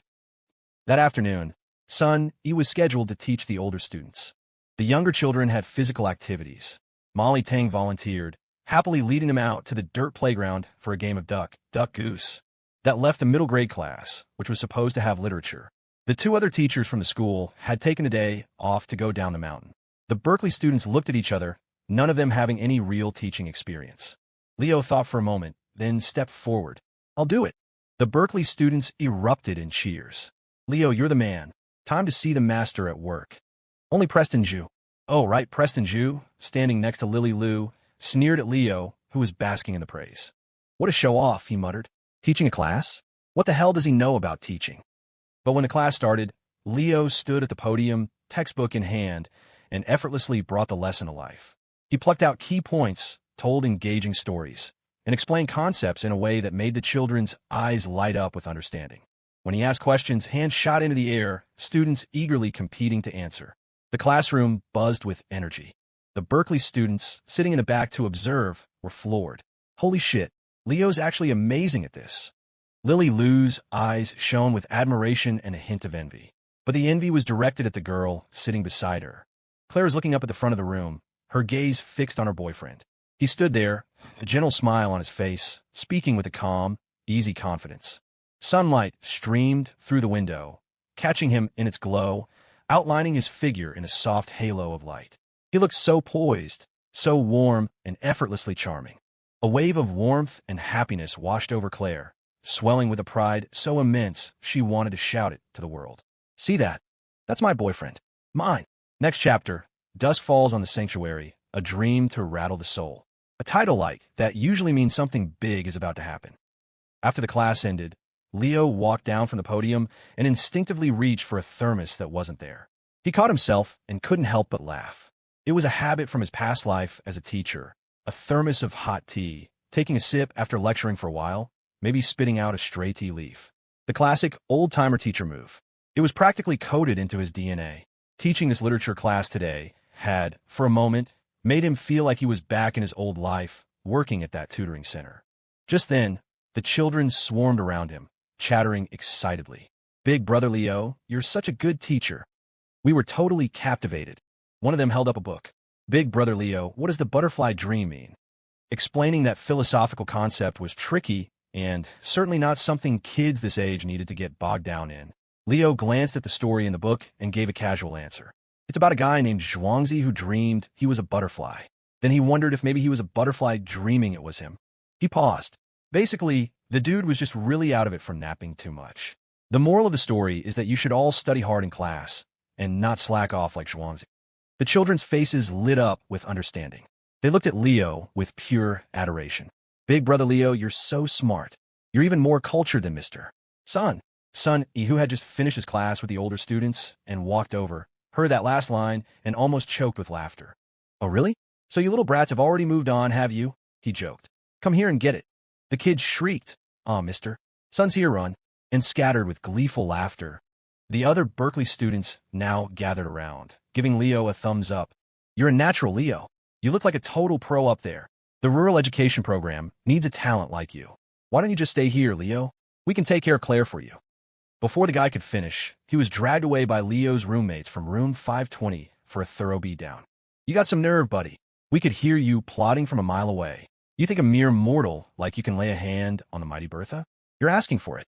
Just then, Claire walked up to Leo, her hands behind her back, a playful smile on her face. Not bad, Professor Wallace. Leo waved a hand dismissively, the picture of humility. Oh, it was nothing. Professor Sue's academic level is also quite high. The girl tilted her head. Oh, still interested in that physiology class? Leo nodded with righteous conviction. Of course. I feel my knowledge of human anatomy is severely lacking. I require Professor Sue's guidance. She raised an eyebrow, her smile teasing. Guidance? Or more? Hands-on approach. Leo's spirits soared. A hands-on approach would be even better. Then he paused, a flicker of suspicion crossing his face. Wait a minute. This hands-on approach doesn't involve another shoulder throw, does it? I'm still not over the last one. That solid landing on his ass in the classroom upstairs still had him feeling a little woozy. One shoulder throw was more than enough. Who in their right mind gets shoulder thrown multiple times in one day? You get your brain scrambled. Wait, that actually sounded familiar. He didn't know one, unlucky bastard. Leo tapped his head, remembering he hadn't checked in on his #1 employee in a while. He pulled out his phone and sent a text, the message dripping with heartfelt concern. Is this week's assignment done? Remember to submit on time or your pay gets docked. Around 4 in the afternoon, classes at the Hope School let out early. Most of the children from other villages had to start the long trek home before it got completely dark. The rest either went back to Pending Village or stayed at the school, bunking in the teachers' dorms. The Berkeley students were also staying on the mountain for the night. The trip back down to Spirit Springs Town was just too far. When the two advisors explained the lodging situation, most of the students were fine with it. Only Preston Zhu erupted in annoyance again. Stay in the village? This shithole is fit for humans? No way, I'm going down the mountain. His harsh words made Sun shift uncomfortably, wringing his hands. Well, I could ask the village chief to arrange for a car to take you back. But this time it was Ms. Sullivan who cut him off with a wave of her hand. No need. She turned to Preston Zhu, her tone cold and leaving no room for argument. We agreed to come to the Hope School for a service day. That means you follow the arrangements. If you want to leave, we won't stop you. But don't trouble the villagers. If you want to go down the mountain, you can walk. Her words left Preston Zhu speechless, his face flushing with shame and anger. He looked around for support, but the others just glared at him with disdain. Finally, he threw his hands up in a huff and stormed off. With the rotten apple gone, the mood lifted. Chinurwa and Zhang Lili came bounding over. They were also staying at the school tonight. They ran up to Leo's group, their eyes bright. Big brother Leo, let us take you exploring in the mountains. At the word exploring, Marco Shaw slumped onto a nearby step, waving a tired hand. You guys go ahead. I'm exhausted. I just want to rest. He'd spent half the afternoon playing duck, goose with the kids, and he was completely drained. Chinurwa looked a little disappointed. Oh, okay then. But the mountains are really fun. There are even some natural hot springs. In the next second, Marco shot up from the step like a coiled spring, full of energy. On the other hand, a little exploration sounds like a fantastic idea. Let's go. Hey, everyone, don't forget to bring your swimsuits. In the end, a large group of Berkeley students, including Leo and Claire, followed Chinurwa and Zhang Lili deep into the mountains. The two children led the way, navigating the rugged, winding path as if it were a paved sidewalk, moving with effortless ease. The city kids behind them, however, were soon huffing and puffing. The two in front kept looking back and urging them on. Come on, big brothers and sisters. We're almost there. We promise, you won't regret it. Finally, they passed through a grove of trees and arrived at the edge of a hillside. The view opened up dramatically. Before them, the sky and the earth stretched out, a vast panorama. It was dusk. The sky was ablaze with the colors of sunset, clouds painted in fiery reds and brilliant golds. It was a magnificent, breathtaking sight that cleansed the soul. The Berkeley students' eyes lit up. Molly Tang let out a happy cry. Wow, it's so beautiful. Claire stared at the majestic sunset, momentarily lost for words. It really is beautiful. Leo looked at his girlfriend beside him, her face bathed in the soft, warm glow of the evening sky. She was intoxicating. He smiled. Not as beautiful as you. Claire turned to him, a smile spreading across her own face. Such sweet words. Let me have a taste. She rose on her toes and kissed him. Chun Erwa's eyes went wide. Whoa. The next second, Zhang Lili clapped a hand over his mouth. Hey, we're just kids, we can't watch this. But even as she covered her friend's eyes, her own were wide open, not wanting to miss a single detail. The Berkeley students nearby were long past caring. They just turned away, their pupils quaking with practice calm. Minor stuff. You get used to it. Screw Northwood High, just for the hell of it. After coming down from the hillside, the group continued their enthusiastic exploration, led by the two children. Their next destination was the natural hot springs. Marco, practically vibrating with excitement, shot ahead of the group and vanished around a bend. Charge, his voice echoed back. The others laughed, shaking their heads, and hurried to catch up. But along the way, there was a small accident. Leo and Claire were at the back of the group. As they were heading down a slope, Claire's foot slipped. She twisted her ankle and nearly fell. Leo caught her immediately and helped her to a nearby rock. Are you okay? Does it hurt? Claire tried to move her ankle, testing it. She shook her head. I'm okay. Just a little twist. It's not serious. Leo knelt and gently lifted her ankle, examining it carefully. He looked a little relieved. Yeah, looks okay, but don't walk on it for now. You wait here. I'll go tell the others and then take you back. Claire nodded. She watched him, still crouched down, checking her ankle again, his face etched with concern. Her gaze softened. Leo. He looked up. Yeah. Claire smiled. Nothing.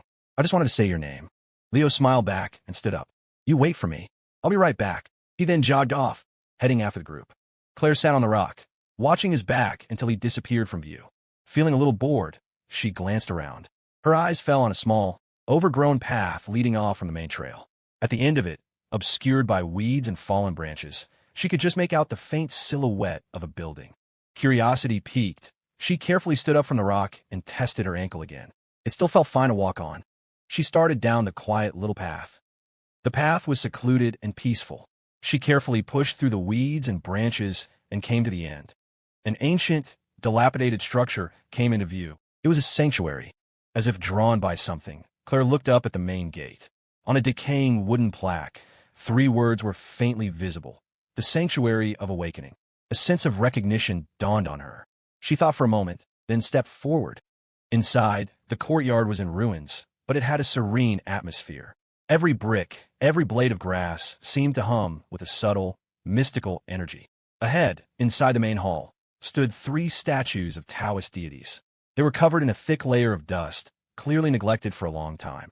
At the foot of the statues, white slips of paper were scattered across the floor, each inscribed with different characters. They seemed to be fortunes, like the kind you'd get at a temple. As she looked away from the statues, her gaze fell on a low table on the steps of the hall. On it sat an inkstone and a dried-out calligraphy brush. In the center lay a yellowed, ancient-looking book. Claire walked over, her eyes drawn to the book. It was a copy of the I Ching. The book was open, but a page had been torn out, leaving only a remnant. She sat down at the table and idly flipped through the pages. The text was dense and obscure. After a few moments, she put the book down and looked around again. The light of the setting sun spilled into the courtyard like a silent tide, painting the old bricks in hues of gold. Time seemed to stand still, but the plants swayed gently, moving with a strange rhythmic grace. The entire sanctuary radiated a tranquil energy that slowly lulled the mind. Claire had been meaning to get up and go wait for Leo, but her eyelids were growing heavy. She fought to keep them open, but a wave of drowsiness washed over her, impossible to resist. A quiet wind stirred within the sanctuary. The leaves rustled. The pages of the book fluttered. The fortunes at the feet of the statues were lifted into the air, dancing in the breeze. One slip of paper drifted down, landing perfectly on the torn page of the I Ching. On it were just 2 words, this dream. Claire's consciousness began to blur. In a daze, she felt as if she wasn't sitting at the table in the sanctuary at all. Instead, she was lying in Leo's warm, comfortable little bed back in Northwood, a diary clutched in her arms. A diary? A spark shot through her mind. It was Leo's diary. Suddenly, a tingling sensation shot up her spine to the top of her head. In that instant, she had a shuddering realization.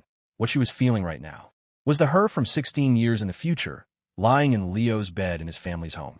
Faintly, an instinct seemed to be urging her on, a whisper that started small but repeated itself over and over. When she strained to listen, she could just make it out. The voice was saying, "Wake up." Half asleep, half awake, she felt a dizzying sense of weightlessness, as if time itself had come undone. In that moment, Claire felt like she could perceive 2 versions of herself in 2 different times. One was here at dusk, sitting at a low table in the sanctuary of awakening on Spirit Springs Mountain. The other was 16 years in the future, lying on Leo's bed in his family's home in Northwood. In the haze, the faint, insistent voice continued its prodding, a constant urging in the back of her mind. It gave her a strange premonition. If she just gave in, just opened her eyes, she would wake up in that bedroom, 16 years from now. No, that's not right. A tremor ran down her spine, jolting her into a moment of clarity. Why? Why should this be the dream? Why is the self from 16 years later the real one? But as the thought crossed her mind, she plunged into an even deeper confusion. Which one was waking? Which one was sleeping? The world around her began to blur and overlap, a dizzying kaleidoscope of images. Claire fought to keep her heavy eyelids open, trying to make sense of what she was seeing. The book in her hands flickered, changing from the I Ching to the diary and back again, the images superimposing on one another. Countless words surged like a tide. The esoteric text of the I Ching made her drowsy, while the familiar, intimate words of the diary created an impulse to hold it tight, to never let go. The instinctual voice kept whispering to her, a tempting murmur. "Wake up! Wake up!" Claire's hand tightened on the book, and at that moment, its cover solidified into that of the diary. It seemed the choice had been made. She was holding the diary. She was about to return to that future timeline, to a world where she would open her eyes in that small house in Northwood. A world without Leo. The thought struck her like a physical blow. Her heart seized with a pain so sharp it felt like it originated in her very soul, radiating through her entire body.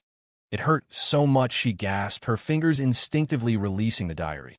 The diary fell to the floor, its pages fluttering open. Her eyes were drawn to the lines of a boy's inner thoughts. October 13th. A girl in the next class actually brought her boyfriend breakfast. Damn, I wish someone would bring me breakfast. December 6th. Saw something disgusting on the way home from late study hall. Some couple riding home on one bike. I'm not jealous. A true warrior walks alone. May 11th. Studying in the lecture hall. Listen to music during a break. Jay Chou songs are so good. Too bad there's no one to share them with. June 1st. No Sarah Lynn this time. My last trip to the observatory to see the stars in high school, and I'm still alone. Sometimes I wish I had someone with me. The pages were filled with the boy's rambling complaints, tinged with a forced nonchalance that couldn't quite hide his yearning. Those were his past regrets. In her previous life, she had read these pages countless times, memorizing every word. She had wanted to fix them, but it was already too late. No, that's not right. A sudden realization struck her, and her mind snapped back into focus. It wasn't too late at all. All of this. She had already changed it. Her thoughts crashed down like a floodgate breaking open. A year's worth of memories flashed before her eyes like a frantic slideshow. Every morning, the coincidental and reasonable breakfast she brought for her silly deskmate. The humid summer night wind of Northwood on her face as she rode on the back of his bike after late study hall. Who said there was no one to share music with? In the last month before final exams, in a large lecture hall at Northwood High, they had shared a single pair of earbuds. They were the power couple, the envy of everyone around them. Who said he was alone at the observatory? What did he need Sarah Lynn for? The hell with Sarah Lynn. A year ago, on that night after study hall, on the roof of the admin building, they had embraced under the magnificent witness of a billion stars. The light from countless galaxies had frozen that moment in time, a perfect romantic scene. She picked up the diary from the floor. Flipping through it, she felt no more sorrow, no more regret. She no longer needed to pore over these words to reminisce and grieve, because the boy from the diary was right here, right now, by her side. The tempting whisper echoed in her ears again. Wake up. Claire reined in her swirling thoughts, her heart still pounding. She responded with calm resolve. No. She looked at the diary in her hands again. In her past life, this was the only thing connecting her to him that she could hold on to. Not anymore. The whisper in her ear suddenly grew frantic, rising from a murmur to a deafening roar. Wake up! Wake up! The girl took a deep breath and spoke, enunciating each word. I said, no. She gripped the diary and hurled it away from her with all her might. Boom! The diary seemed to smash through an invisible barrier in the air, tearing open a hole of pure blackness. In that instant, the vision of the bedroom in Northwood fractured, riddled with cracks, and then collapsed into the void. A tide of lightless darkness rushed in, swallowing her whole. In that moment, Claire felt as if she had fallen into a deep, dark ocean, a crushing sense of weightlessness. She couldn't tell up from down, left from right. She fought to open her eyes, but her eyelids grew heavier and heavier. Her consciousness was fading again, threatening to dissolve into the black abyss. In the haze, she felt something pecking at her cheek, a ticklish, prodding sensation. It grew more insistent, more forceful, until it actually started to hurt. She managed to regain a sliver of consciousness. Claire tried to rally, but she didn't have the strength. The drowsy fog was rolling in again. Dimly, she felt someone gently shaking her. A familiar, gentle female voice seemed to be calling to her from a great distance. Claire! Claire! The voice grew closer, clearer. Claire, wake up! Claire! Claire! With those calls, with that gentle push, Claire felt a sudden surge of strength, as if her soul had snapped back into her body. She kicked hard, fighting her way up from the darkness. Her eyes flew open. Claire sat bolt upright at the low table, gasping for air like a traveler who had nearly drowned in the river of time. Her chest heaved, her breaths coming in ragged gulps. She frantically looked around. She was still in the dilapidated courtyard of the Sanctuary of Awakening. It was still dusk. The mountain air, cool as night began to fall, was crisp and real, invigorating her senses. Relief washed over her. Only then did Claire notice someone else was there. She turned her head. Lily Lou was looking at her with concern. Are you okay? You were asleep for a moment. Before she could finish, Claire threw her arms around her, hugging her so tightly that Lily stumbled, caught completely off guard. What's wrong? Finally, Claire let her go. She took a deep breath, trying to calm her still racing heart. Nothing. Then she looked up at the humanities department's girl and said, completely out of the blue, would you be interested in being a bridesmaid? Lily was baffled. Huh? The sudden question completely blindsided Lily Lou. She stared dumbfounded. A bridesmaid? Claire nodded. Yes. Lily processed it for a second, then couldn't help but find the situation absurd. Setting aside the fact that any wedding was probably years away, there was a more important issue. Even though she'd given up on her feelings for Leo, they had been direct rivals not long ago. Inviting a former love rival to be a bridesmaid. It was just weird. Lily shook her head and smiled at Claire. You've got to be joking. But before she could say more, Claire cut her off. I'm not joking. If it's okay with you, I hope you'll be my bridesmaid one day. Lily almost laughed again, but then she met Claire's gaze and froze. Claire's face was completely serious. There wasn't a hint of a joke in her expression. Something in Lily's heart stirred. She took a quiet breath and smiled. Okay, it would be my honor. But Claire shook her head, correcting her with grave sincerity. No, the honor would be mine. Lily didn't know the truth. Only Claire knew that in that moment, her timely arrival and gentle voice, a seemingly random act, had been critically important. It had pulled her back from the brink of drowning in darkness, allowed her to break the surface and return to this world, the world where Leo was. The weight of that gratitude felt as heavy as life itself. Her mind reeled. The girl's heart still throbbed with emotion as she looked at Lily again, reaching out and gently taking her hand. Don't call me Claire Sterling anymore. From now on, just call me Claire. Lily was taken aback. She looked down at their joined hands, then smiled, her expression bright and genuine. Okay, Claire. In the sanctuary, before the low table, the two girls held hands, a warm and harmonious atmosphere settling between them. The mood was broken by the sound of flapping wings. The fat-headed parrot waddled over, fawning over his owner with enthusiastic flattery. Queen Mother, Queen Mother, Queen Mother. Claire came back to herself, only now realizing her stupid bird had followed her. Lily's gaze fell on Reasonable, and she smiled, explaining, "The others are still exploring up ahead. I got tired and started back alone. I ran into Leo on the way, and he said you'd twisted your ankle and were resting at the fork in the path. Well, I got back there and didn't see you. Your parrot flew over in a panic and led me here." Claire froze. She remembered the sensation of something pecking her cheek while she was trapped in that dark dream state. It all made sense now. Lily stood up. "Leo said he was just going to let the main group know, and then he'd be right back. He should be here any second. You wait here. I'll go tell him where you are." After Lily left the sanctuary, Claire turned and looked at her parrot, who was now perched on the low table. Meeting her gaze, Reasonable remembered the pecks he'd delivered to his owner's face. He shivered, took a guilty step back, and squawked, "Farewell, farewell, farewell." But in the next second, the girl's hand shot out and scooped him up, holding him in front of her face. Reasonable started to flap his wings in terror. "Mercy! Mercy!" Before he could react, Claire leaned forward and planted a soft kiss on his forehead. "Thank you." She released him, placing the dazed parrot back on the table. Looking at the bird, who was stunned into silence by his owner's kiss, Claire added decisively, "You can be the best man." Just as he was starting to recover, Reasonable heard that and froze again, his little green eyes bugging out. One sentence, enough to shock a parrot for an entire year. Lily had told her to wait in the sanctuary, but Claire had no desire to stay there a moment longer. Waking up felt like returning from another lifetime. She stood up from the table. Her eyes swept across the tabletop and landed on the slip of paper lying on the open pages of the I Ching. The words "this dream" met her gaze. Claire's expression hardened. A flicker of emotion crossed her face as understanding finally dawned. She looked around the courtyard. It was still serene and dilapidated, every brick and blade of grass still humming with that mystical energy. Awakening. The Sanctuary of Awakening. You don't realize it's a dream until you finally wake up. What fitting name. A coldness crept into Claire's expression as she turned her head and looked at the three statues inside the hall.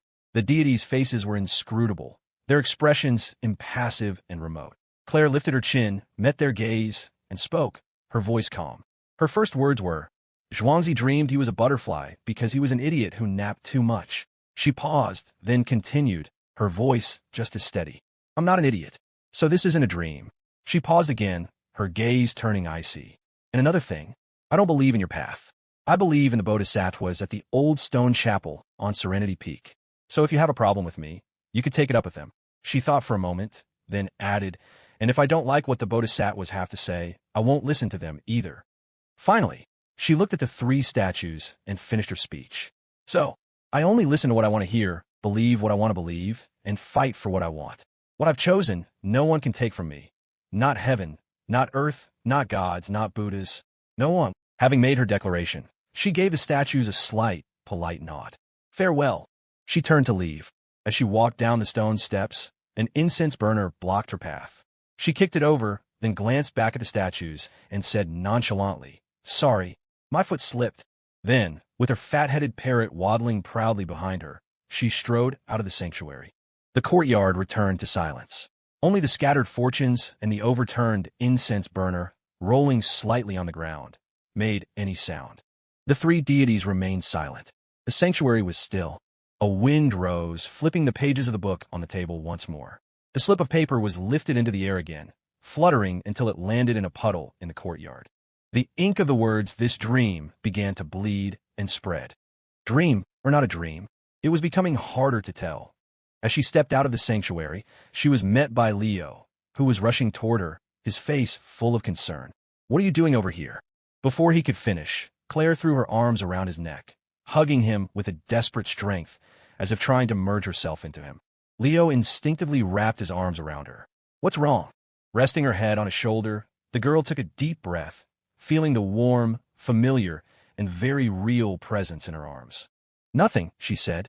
"I just had a nightmare." Leaving the others to continue their search for the hot springs, Leo, Claire, and Lily started back. Claire had been able to walk on her own when she left the sanctuary, but now, as she tried to move again, the pain in her right ankle intensified. Without a second thought, Leo crouched down. "Come on, I'll carry you." Claire obediently climbed onto his back, wrapping her arms around his neck and resting her head comfortably on his shoulder. Lily stood to the side. Oh, this is bad. She was the only single person here. The single slaughterhouse duo was targeting her and her alone. Reasonable waddled over, flapping his wings and greeting Lily with fawning enthusiasm. "Hello, maid of honor. Hello, maid of honor. I'm the best man. I'm the best man." Lily swatted the bird away irritably. Even if she was single, she hadn't fallen so low as to be paired up with a stupid parrot. The mountain path was rugged and winding. Leo walked carefully, carrying Claire on his back, his steps slow and steady to avoid jostling her.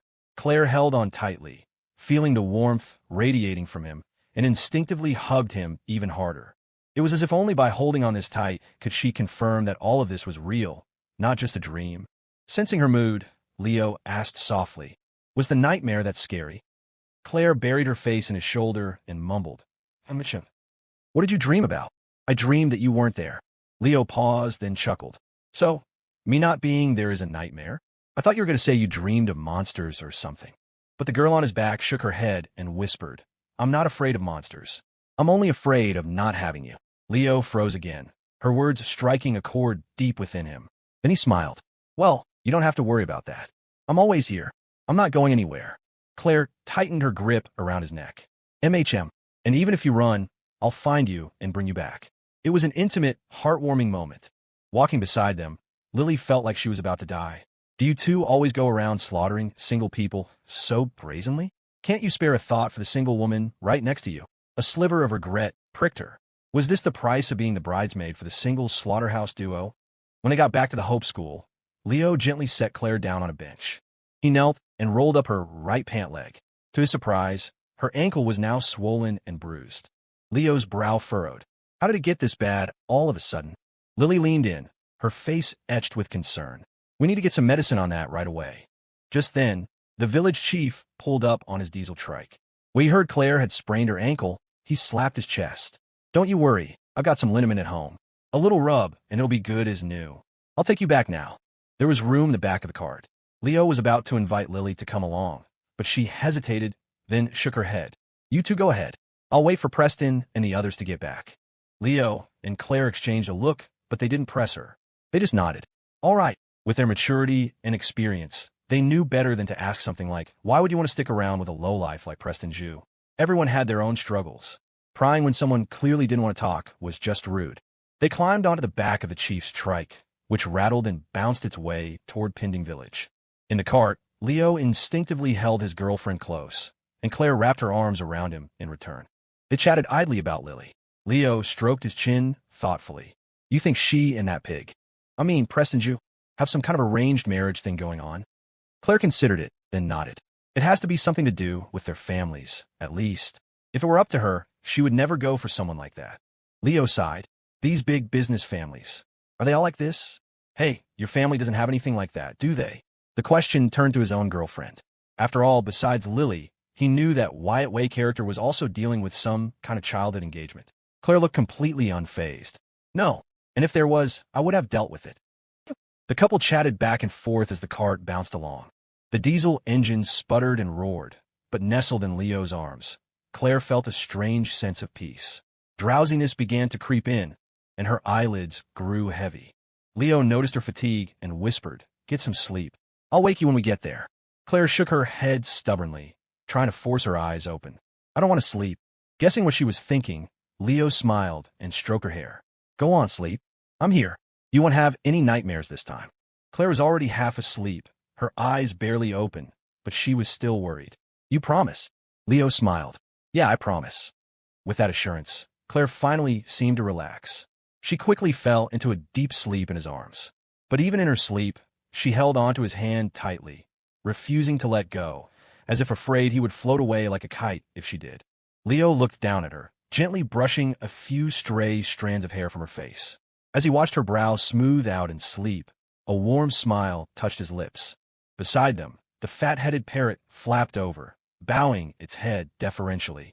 It held a small pile of green berries and leaves in its beak, which it placed in front of Leo with an expression of profound remorse. My apologies, it squawked. "Your woman kissed me forcefully." "Now." He glanced down at the pile of green junk, then back at Reasonable, who was still chattering away. I didn't want to, she insisted on kissing me, she insisted." Realization dawned, and Leo swatted the parrot away. What the hell was this nonsense? Stupid bird was asking for it. The diesel trike rattled along the mountain road for over 10 minutes before stopping in front of the village chief's house. Seeing that Claire was still sleeping soundly, Leo gently scooped her up into his arms and carefully stepped out of the cart. She wasn't heavy to begin with, and her recent diet had made her even lighter. It was effortless for him to carry her. In fact, he felt a pang of concern that she was a little too thin. The old village chief watched him and praised. "Strong lad you are. Reminds me of when I was young, carrying my wife into the hayloft. Swift and easy, that's how it was." A dark line appeared on Leo's forehead. "Chief, I think we're oversharing a bit here." The chief looked puzzled. "Oversharing? What kind of position is that?" The man, not known for his extensive vocabulary, proudly slapped his chest. "I never did know oversharing. Every share was plenty deep." Leo fled, carrying Claire. He couldn't listen to it anymore. This was getting dangerous. The old man should quit being village chief and start writing novels. With his talent, he'd be an instant sensation on the adult fiction sites. He carried Claire into a guest room made of mud brick walls and gently laid her on the bed. Leo then left the room to get the liniment from the chief next door. When he returned, Claire was awake, rubbing her eyes as she sat up. Leo smiled. "You're up? I just got the liniment. Let me put some on for you." He sat on the edge of the bed and started to unscrew the bottle. Claire watched him, her expression soft. She called his name gently. "Leo." He looked up, a questioning look in his eyes. "Yeah." Her eyes sparkled. "Nothing. Just wanted to say your name." Leo chuckled. It seemed to have become his girlfriend's favorite new game. "All right, give me your leg." Claire obediently extended her right foot, resting her calf on his knee. Leo rolled up her pant leg and removed her shoe and sock, revealing a delicate, pale foot. It was smooth and white, her toes like round, translucent gems. It made you want to hold it and never let go. Wait, what was he about to do? He'd gotten completely sidetracked. When he came to, he realized his hand was already kneading the sole of her foot. Claire glanced at him. "Leo, that's not where I sprained it." Leo retracted his hand with righteous dignity. "I know. I was just doing a thorough check just in case." When his gaze returned to her ankle, his brow furrowed again. Her normally slender, delicate ankle was now swollen and bruised. It hurt just to look at it. He was also confused. "It didn't seem this bad right after you twisted it. What happened?" Claire explained nonchalantly. "I saw an incense burner in the sanctuary, so I kicked it again." Leo, when it registered, he didn't know whether to laugh or cry. "Why are you picking a fight with an incense burner? Was it worth it?" Claire nodded without hesitation. "Worth it. I feel much better now." Leo was completely lost. But Claire's mind flashed back to her experience in the Sanctuary of Awakening, to that terrifying encounter that was neither dream nor reality. Even thinking about it now made her heart flutter with residual fear. The thought of the sanctuary brought a chill to her eyes. She looked up at Leo and said seriously, "Sanctuaries are bad. From now on, we hate Taoist priests." Leo's head was swimming with question marks. "Huh." Claire didn't explain further. Instead, she remembered something else and added, "Oh, by the way, Lily Lou is going to be a bridesmaid at our wedding." Leo was even more baffled. Bridesmaid? But the confusion didn't stop there, because his girlfriend immediately followed up with, "And we're adding reasonable as a best man." Leo, his head was about to explode with questions. What was any of this about? Just then, the fat-headed parrot flapped into the room. Hearing his owner's words, he puffed up his chest and flew around smugly. "Reasonable, reasonable, reasonable." Claire looked at her parrot, her expression filled with genuine appreciation. Reasonable was very good today. He deserves a reward. Hearing the praise, the parrot puffed out his chest even further, his tail feathers practically pointing to the sky. His joy was short-lived. The decisive voice of Bertha soon sealed his fate. "When we get home, I'll cook a grand feast myself." Thump! The stunned parrot dropped out of the air and hit the floor. The bird's heart turned to ash. "Oh no, I knew it. I knew I wouldn't get away with pecking her on the face. She's still holding a grudge." As evening fell, smoke curled from the rooftops of Pending Village. The Berkeley students were all staying the night, and the magnanimous village chief had announced that everyone was invited to his house. He was slaughtering a pig and chickens for a grand feast to show his gratitude and welcome. "We're poor here in the village, ain't got much else," he declared, slapping his chest. "But when guests come, there must be good food and good wine." He roped in a few other villagers to help with the cooking. The two advisors, Alex and Ms. Sullivan, also pitched in. Leo, having twice proven his skills with large-scale cooking, took charge of the main dishes after treating Claire's ankle. Soon, platters of fragrant, steaming food were being carried out to the large tables in the chief's front yard. Not long after, Marco Shaw and the others returned from their expedition with Chun Irwa and Zhang Lily. Everyone happily sat down to eat. The courtyard was simple and rustic, but under the night sky, with the cool mountain breeze, eating the hot, delicious food had a special charm. The atmosphere was lively and boisterous. Marco excitedly recounted their adventure. He said they had found the natural hot springs, and the location was perfect. It was too late today, but they absolutely had to go try it tomorrow. The old village chief perked up and interjected, "Oh, those springs have been there forever. When I was young, I took my old lady there for a dip. Let me tell you, it was something else." Before he could finish, a few villagers hastily cut him off. "Chief, maybe don't share that story with everyone. If your wife finds out, she'll tan your hide again." After polishing off the feast, the drinking began. The villagers were simple and warm-hearted, constantly raising their glasses to the students. The Berkeley kids were more than happy to oblige, downing their drinks to roaring cheers. Time slipped by. The cool evening breeze couldn't dissipate the warmth of human connection. At the table, Claire watched the lively scene, a sense of peace settling over her. The harrowing experience in the mountain sanctuary seemed to fade away, washed out by the vibrant tapestry of life before her. Leo, sitting beside her, took off his jacket and draped it over her shoulders. He smiled at the boisterous scene.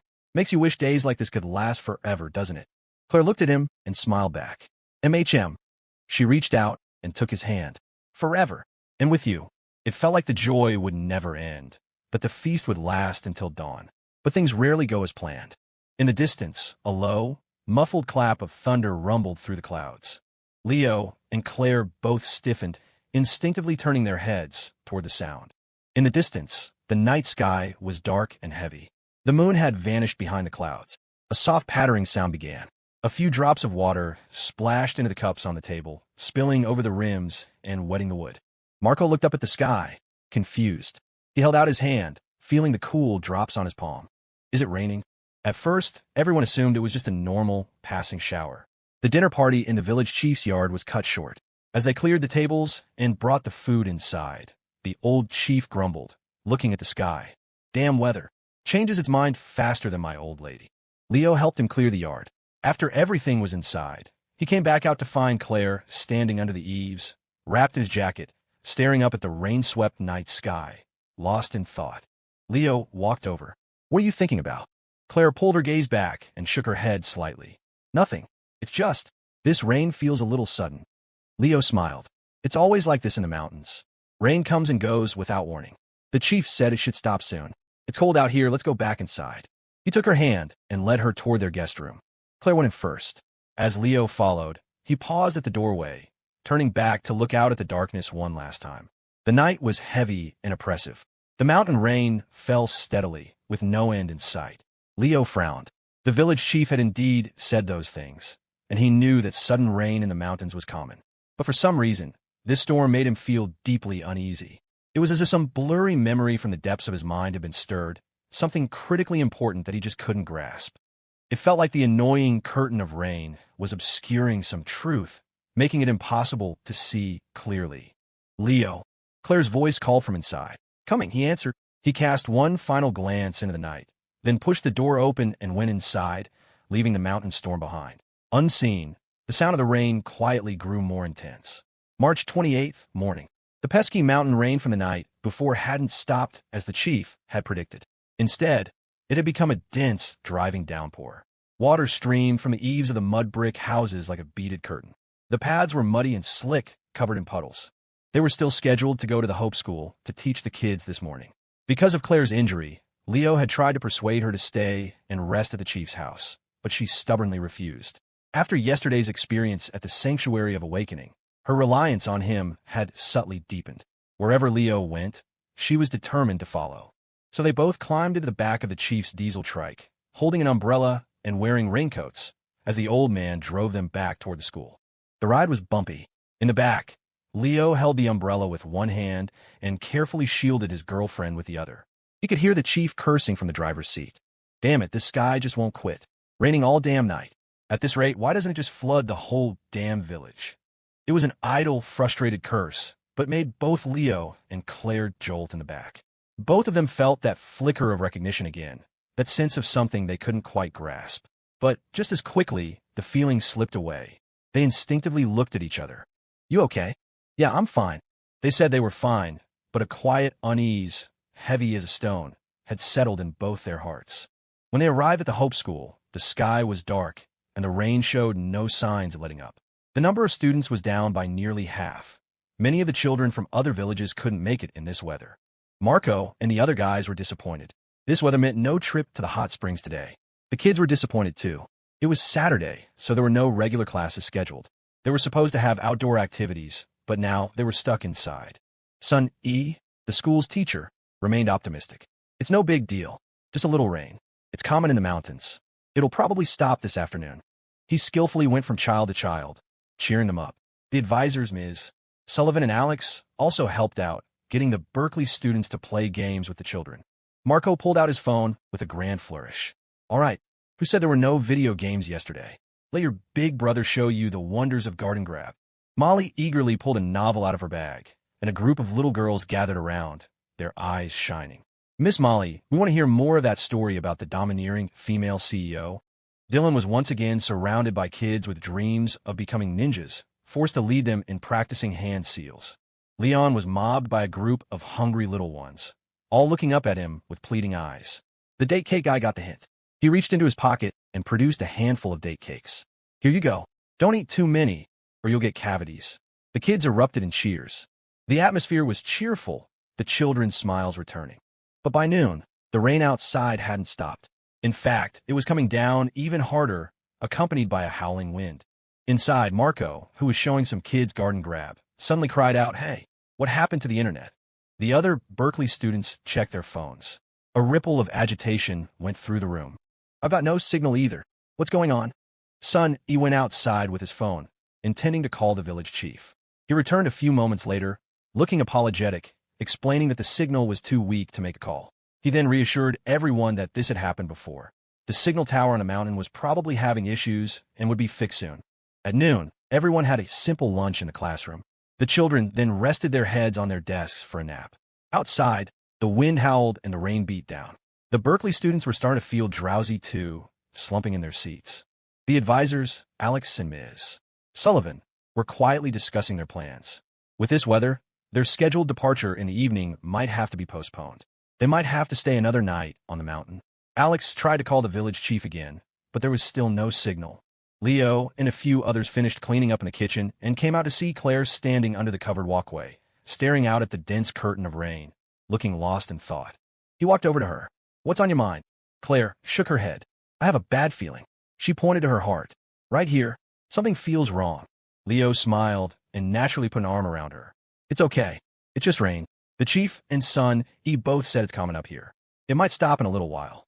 But even as he comforted her, he looked up at the increasingly dark and heavy sky. The relentless downpour showed no signs of stopping, and the feeling of unease in his own heart was growing stronger. In the afternoon, the mountain storm intensified. The rain came down in sheets, driven by a gale-force wind that slammed fat droplets against the classroom windows. The children were getting scared. The Berkeley students rushed to comfort them, distracting them with snacks, books, and games. But even they couldn't help but glance nervously out the window from time to time. The sheer force of the storm was terrifying. Around 2:30, the village chief arrived, drenched despite the weather, driving his trike through the deluge. He wiped the rain from his face and explained that the signal tower had been knocked down by the wind. Repairs wouldn't be possible for a while. To make matters worse, the torrential rain had turned the mountain roads into a slick, muddy mess. The path from the school to the village was now impassable. The chief looked ashamed as he explained the situation to the advisors. For their own safety, not only could they not leave the mountain tonight, but they would likely have to spend the night at the school. Ms. Sullivan and Alex quickly reassured him that they understood and it was no trouble. Leo and Claire overheard the conversation, and a flicker of worry crossed their faces. But when they looked at each other, they quickly masked their concern with a smile, trying to reassure one another. But the quiet feeling of dread in their hearts was only getting stronger. As evening approached, there was finally some good news. The rain began to slacken, and the howling wind started to die down. By the time they finished dinner, the storm had gentled into a mild drizzle. The children cheered and ran out onto the playground, splashing joyfully in the puddles. The Berkeley students let out a collective sigh of relief, smiles returning to their faces. As night fell, Son E., Alex, and Ms. Sullivan began clearing out a few classrooms to prepare sleeping areas for everyone. Leo went to get first aid kit from Son E. to redress Claire's ankle. As he was coming out of Son Yi's room, he heard arguing from around the corner. It was Lily Lou and Preston Ju. Leo paused, listening. Preston was complaining loudly that he never would have come to this godforsaken place if it weren't for Lily, and now, because of the stupid weather, he had to spend the night in this dump. Lily's reply was just as sharp. She said she had never forced him to come. He had insisted on tagging along. The argument escalated, and Preston's voice rose. You think I don't know you like that Leo guy? Give it up. He's already got a woman like Claire Sterling. Lily was stunned for a moment. Then her voice filled with anger. Don't you dare make things up. And even if I did like him, it's none of your business. A person like you can't even compare to someone like him. Preston sneered. I can't compare to him. What is he? He can sing and cook. You can hire an entertainer and a chef for a little money. Get your head on straight, Lily. Only a man with my family background, a man like me, can protect you from a storm. The argument ended with Preston storming off in a rage. Lily was left standing there. She turned and saw Leo in the hallway. She froze for a second, then managed to smile. You heard that? Sorry you had to see that joke. His presence discovered. Leo walked over, glancing in the direction Preston had gone. You can do better than that. Lily tucked a stray strand of hair behind her ear and smiled faintly. I suppose, but it's not my choice to make. My family has already decided. Leo raised an eyebrow. You're going to go along with it? A bitter smile touched her lips. I should. After all, without my family, the dazzling Lily Lou wouldn't exist. But Leo shook his head. The way I see it, even without your family, you'd still be the amazing girl of the humanities department. Gracious and kind, a brilliant pianist, the goddess worshipped by half the guys at school. Except when it comes to getting hot food at the dining hall, the high EQ part of his brain added silently. Lily stared at him, stunned. Leo smiled. So, don't sell yourself short. You're great. Don't let any toad come and muddy the waters. Lily burst out laughing, covering her mouth. Her eyes glistened slightly, but her tone was teasing. I never thought the emotionally dense Mr. Wallace could say something so comforting. Leo waved his hand dismissively. Emotionally dense? My EQ is off the charts. Then he paused, something just clicking. Wait, you used to like me? Lily looked exasperated. Did it really take you half a year to figure that out? She paused, looking at him, her mind drifting back to that sunny afternoon in the hallway half a year ago, and all the comical attempts to get a meal together. Then she smiled, a nostalgic look on her face. No, maybe it was just that the breeze was warm, the sun was bright, and someone happened to play the hero. It just made a girl want to ask him out for a few meals. Leo blinked, then it dawned on him. He waved his hand cheerfully. Just for a meal? That's easy. Come over to my place sometime. I'll cook for you. Lily's lips curved into a smile. Well, I won't refuse. After all, I'm now Claire's officially appointed bridesmaid. I should be entitled to some perks. Oh, by the way, can the bride-to-be cook for me instead? She asked playfully. Leo froze, his expression complicated. If you have a death wish, I guess that could be arranged. Just make sure to sign a waiver. Someone's heart was unburdened. The storm was finally abating. Everything seemed to be turning for the better. The night was peaceful. The children were tucked into their makeshift beds on the classroom floor. Leo sat next to Claire, applying medicine to her ankle. He mentioned casually, Lily wants to try your cooking sometime. Claire's eyes lit up. Leo added worriedly, just take it easy on her. We don't have many bridesmaids to spare. The night deepened. Everyone in the classroom slowly drifted off to sleep. Leo and Claire leaned against each other on their bedding in the corner, watching the last of the storm subside outside the window. The heavy weight in their hearts finally began to lift. Maybe I was just overthinking things. Disaster always strikes when you least expect it. In the dead of night, the storm returned with a vengeance. The wind roared, and rain hammered against the building, shaking it to its foundation. Everyone was jolted awake. The sounds of children crying filled the air, creating a chaotic din. The classroom lights flickered on one by one as people scrambled to their feet, confused and disoriented. What's happening? The moment Leo was fully awake, he shot up and bolted out of the classroom. He ran onto the covered walkway and stared out into the darkness. The night was a maelstrom.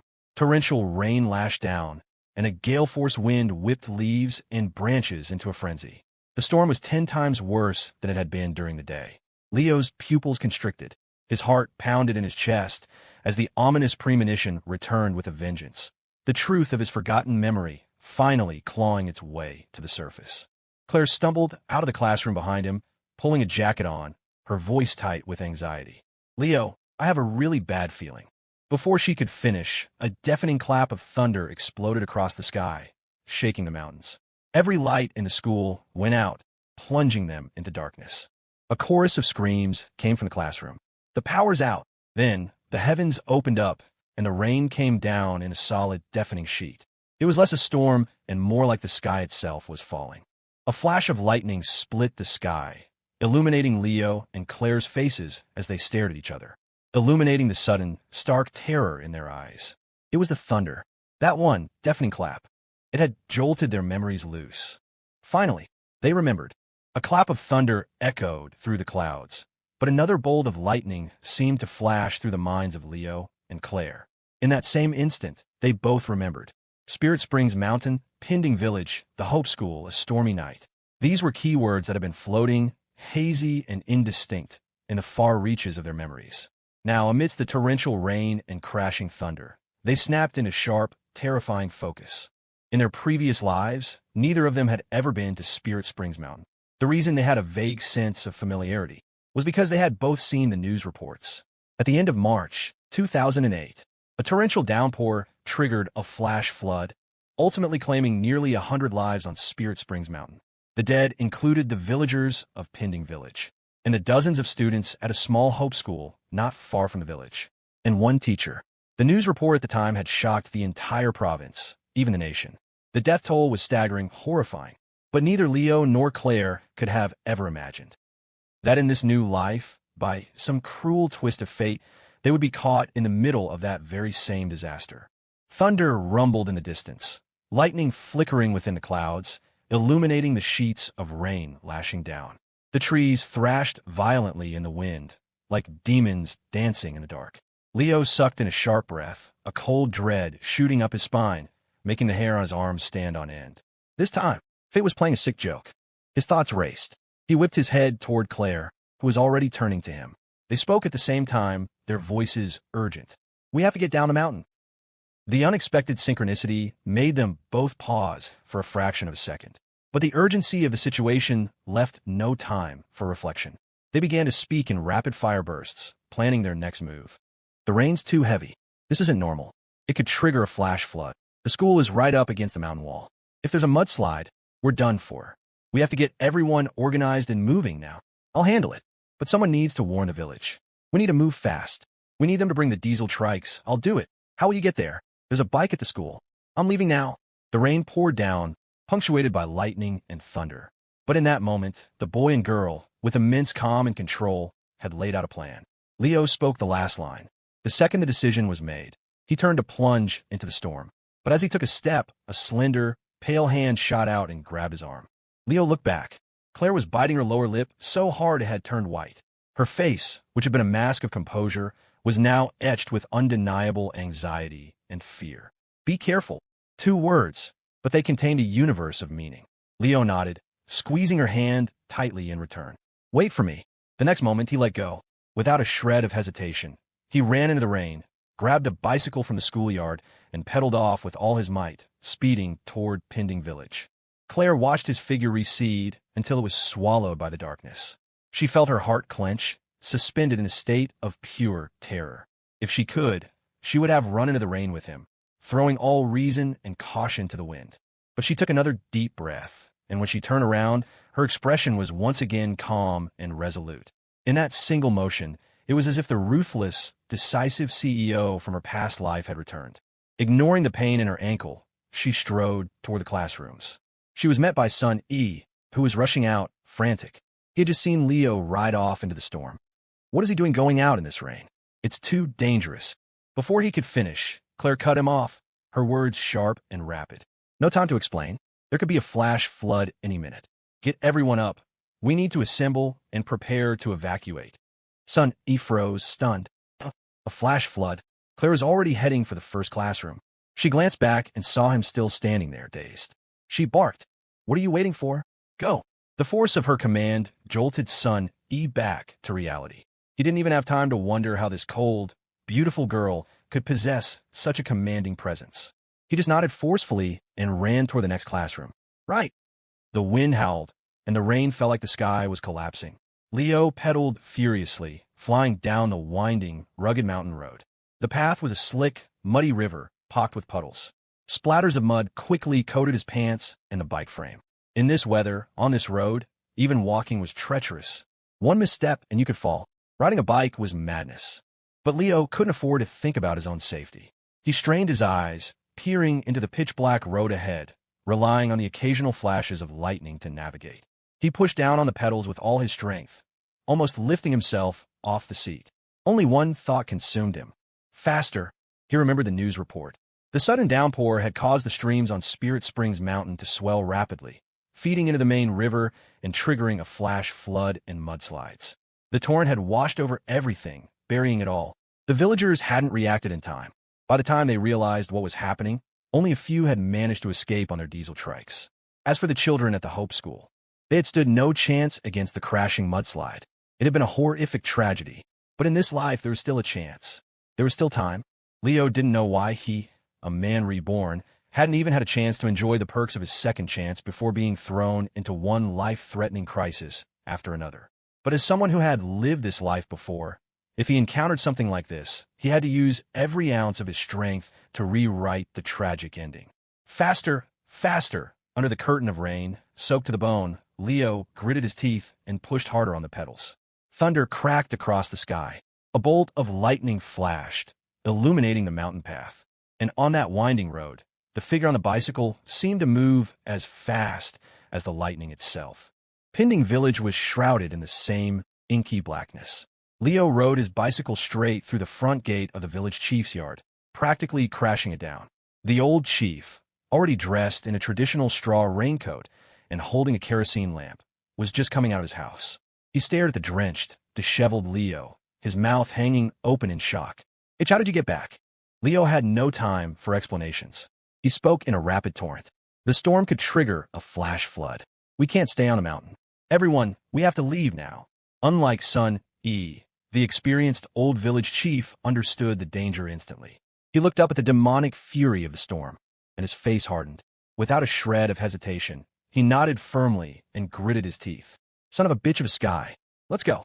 30 seconds later, the village's only functioning loudspeaker crackled to life with the chief's powerful roar. "Everyone, wake the hell up. A flash flood is coming. Don't panic. Village cadres, organize the people. Get the women and children out first. I need 10 diesel trikes. You're coming with me to the school to save the kids." Thunder rolled through the night sky, but for a moment, it was drowned out by the force of the old chief's voice. The announcement echoed through the village. Immediately, the quiet hamlet erupted into a flurry of shouts and activity. The entire village was mobilized. At the school, the children and the Berkeley students had been woken up and herded onto the covered walkway outside the classrooms. In the dark, with no emergency lights or flashlights, the air was thick with confusion and the sound of frightened children crying. The atmosphere was on the verge of chaos. It wasn't just the local children. Many of the Berkeley students, seeing the sky pour down with such terrifying force and the trees bending to the point of breaking, felt their own faces pale with fear. This is a natural disaster. Are we going to be okay?" Panic began to ripple through the crowd. "What are we waiting for? We have to get down the mountain. Why isn't anyone coming to rescue us? Did the people from the village just run off and leave us?" As these whispers spread, the crowd grew more agitated. Standing at the front, Claire whipped around and unleashed a furious shout. "Everyone shut up. Do not create your own panic. Leo has already gone to the village for help, and the chief will be here soon. The next person I hear spreading fear, I will personally tape their mouth shut." Her face was like ice, her voice radiating a cold authority that shocked everyone into silence. The hallway quieted down. Son E ran over, his face slick with sweat and anxiety. "I think that's everyone. How long until the villagers get here? I just saw some signs of a landslide on the mountain behind the school." He wasn't the only one. The advisors, Alex and Ms. Sullivan, crowded around Claire, their voices low and urgent. "Claire, how long has Leo been gone? With this rain and the roads. You don't think he could have?" Claire cut them off before they could finish. "No." Her voice was absolute, unshakable. "Just wait. He'll be here any minute." Her conviction was so strong it seemed to have a calming effect. Son Alex and Ms. Sullivan exchanged a look, and their expressions relaxed slightly. They nodded forcefully. Okay, we'll do another head count and keep everyone organized. As they hurried away, Claire turned back to stare into the darkness. The night was a wall of black, punctuated only by the driving rain. Her face remained a mask of calm composure, but her hands, hidden from view, were clenched into tight fists, her nails digging so hard into her palms they threatened to draw blood. Don't panic, don't panic. He'll come back. He promised me. Finally, a faint rumbling sound carried through the storm. The sound of an engine.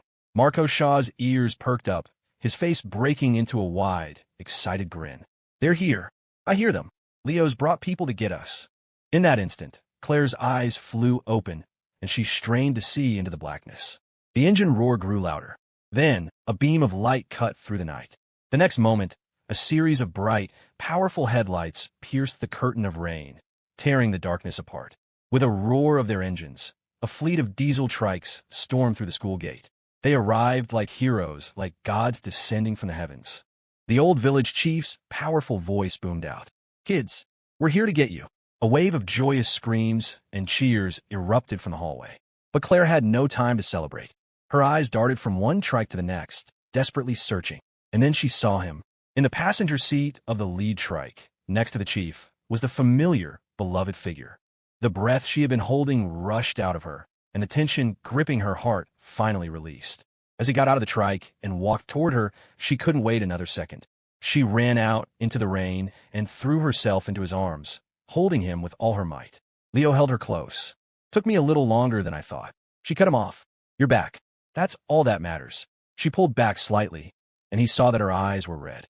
She took a deep breath. No time to talk. We have to get down the mountain. With the vehicles here, the evacuation began in earnest. 10 trikes had arrived. Normally, each could hold 4 or 5 people in the back. With nearly 100 people to evacuate, it would take at least 2 trips. The village chief yelled over the storm.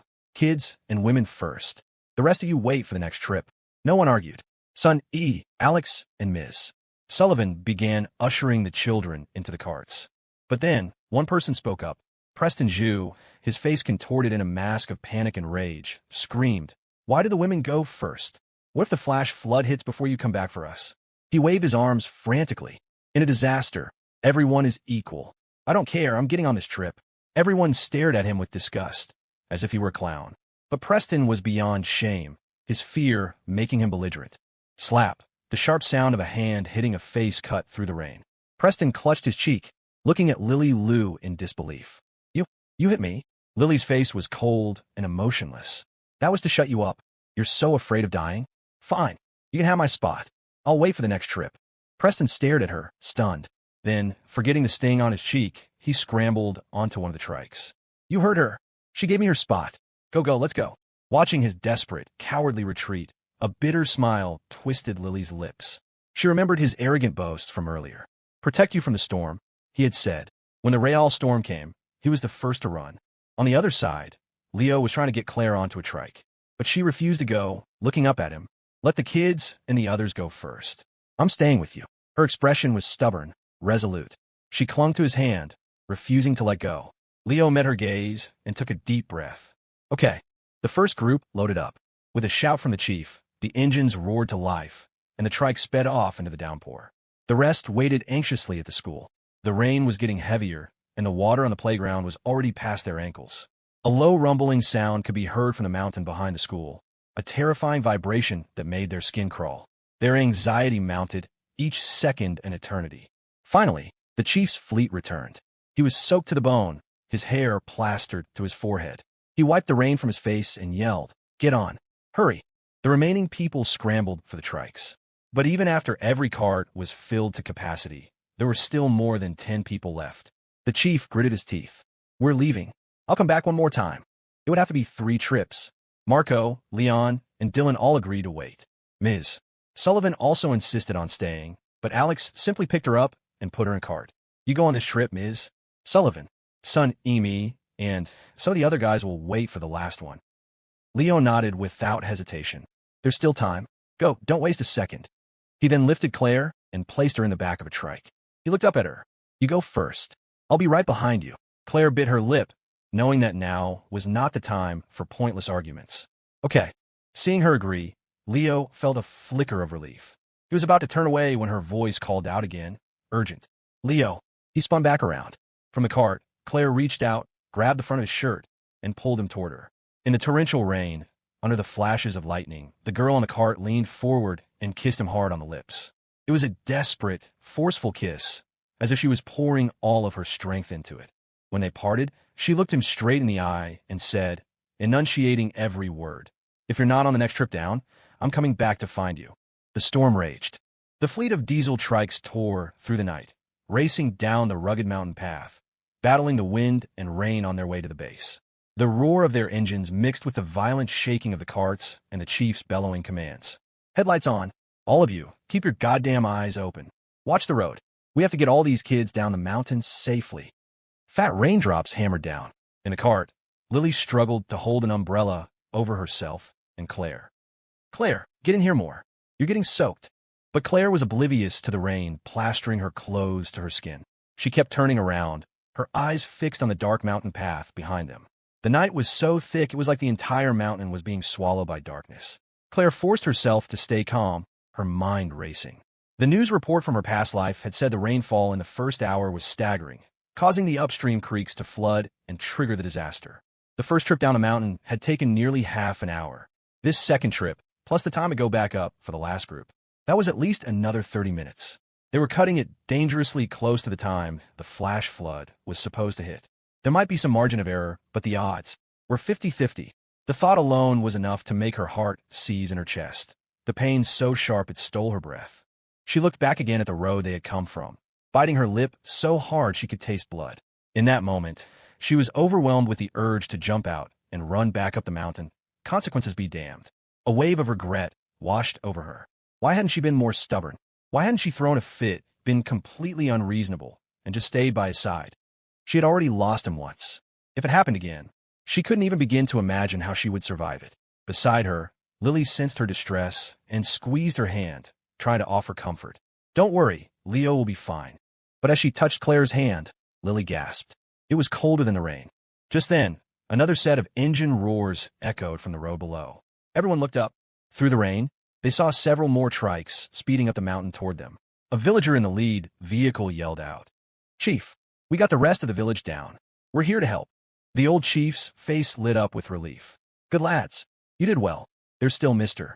Son and some college kids up on the mountain. Go. Get them." The night was dark, the rain relentless.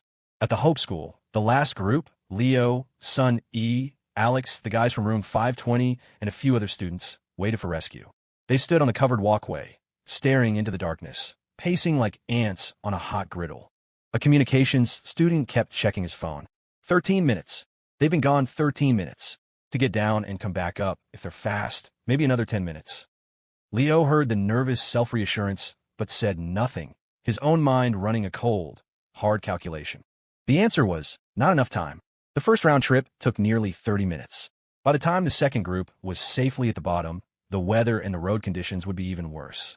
To ensure their own safety, the rescue party would be forced to drive even slower on the way back up. A realistic estimate for their return was at least another 20 minutes. The problem was, Leo looked up at the dark sky, at the escalating violence of the storm, and listened. In the distance, he could hear it now, the faint, deep rumble of a flash flood. He took a sharp breath. The problem was, they probably didn't have 20 minutes. He remembered the news report. The flood had hit an hour after the downpour started, wiping out the village first, followed by the mudslide that buried the school. He glanced behind him. The steep mountain face that backed the school was visibly trembling, sending down a steady trickle of muddy water and loose rocks. Leo's eyes narrowed. This place was no longer safe. Without another moment of hesitation, he turned to the others and made a decision. Let's go. We're moving out. We'll wait for them on the road. In that moment, he had become their de facto leader. No one, not even Son E or Alex, questioned his command. They all nodded grimly. Okay, let's go. It'll save them some time, too. They threw on their raincoats, grabbed umbrellas, and plunged into the storm. The water in the schoolyard was already over their ankles, nearly up to their calves. Every step was a struggle against the wind and the current. It took them nearly 10 minutes to travel a few hundred yards to the main road. From this vantage point, the view was more open. They could see the road leading up the mountain. Behind them, the path forked toward Pending Village and the school. Just as they caught their breath, a massive, violent rumble echoed from the direction of the village. They whipped around, but could see nothing in the dark. Then came the unmistakable sound of buildings collapsing. The color drained from their faces. They knew what it was. The flash flood. The village is at a lower elevation. It's probably gone. If the flood had already passed through the village, it was only a matter of time before the school was buried. A wave of terrified relief washed over them. If they hadn't listened to Leo and left when they did, they would have been too late. Just as the thought crossed their minds, a violent gust of wind howled past, followed by a deafening clap of thunder. From the mountain wall beside them, dozens of massive boulders broke loose, tumbling straight toward them. Everyone scattered, shouting in panic. Alex was a second too slow. A boulder, half a yard in diameter, was about to hit him head-on. At the last second, Sun lunged. "Look out!" He slammed into Alex, tackling him to the ground. The boulder bounced over them, narrowly missing, before crashing into the other rocks and forming a waist-high barrier that blocked the road. The others rushed to help them up. "Alex, you okay?" "Holy shit, mister. Sun, that was incredible." Alex was still shaking, but he looked at Sun E with immense gratitude. "Thank you." Sun E waved it off as he stood up. "Don't mention." He winced, sucking a sharp breath as he bent over, clutching his right leg. Everyone crowded around, asking what was wrong. Sun E forced a grin and straightened up. "It's nothing. Just twisted a little. No big deal. I'm tough as nails, huh?" Looking at Sun Yi's broad, cheerful smile, Leo was suddenly reminded of the details from that news report. In the aftermath of the disaster, when the rescue teams finally cleared the debris of the school, they found the body of a young teacher in a collapsed classroom. He had died with his arms outstretched, shielding several children beneath him. That teacher, posthumously named one of the province's 10 most inspiring figures of the year, was Sun E. Looking at the man before him, Leo managed a small smile.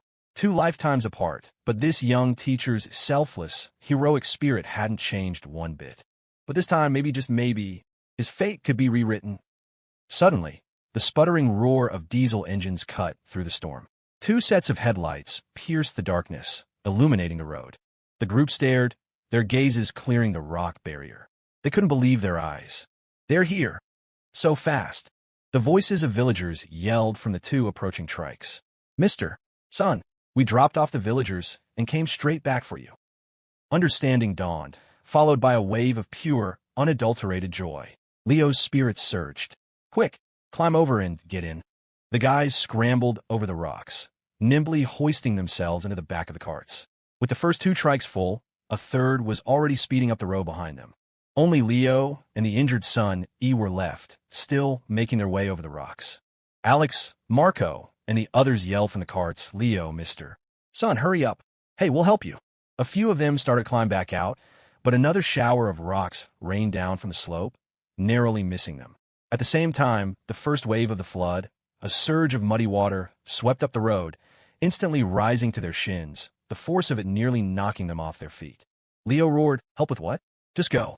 Sun E and I will take the third one." The 2 villagers driving the trikes jolted to their senses. With a shout of "Hold on tight," they cranked their steering wheels, slammed on the gas, and sped back down the mountain. The third trike pulled up just as they left. The driver leaned out, yelling, "Mister. Sun, Mister. Wallace, hurry." Leo, straining, had finally gotten Sun E over the top of the rock pile. As Sun E was about to climb down, he glanced back toward the school. His face went white.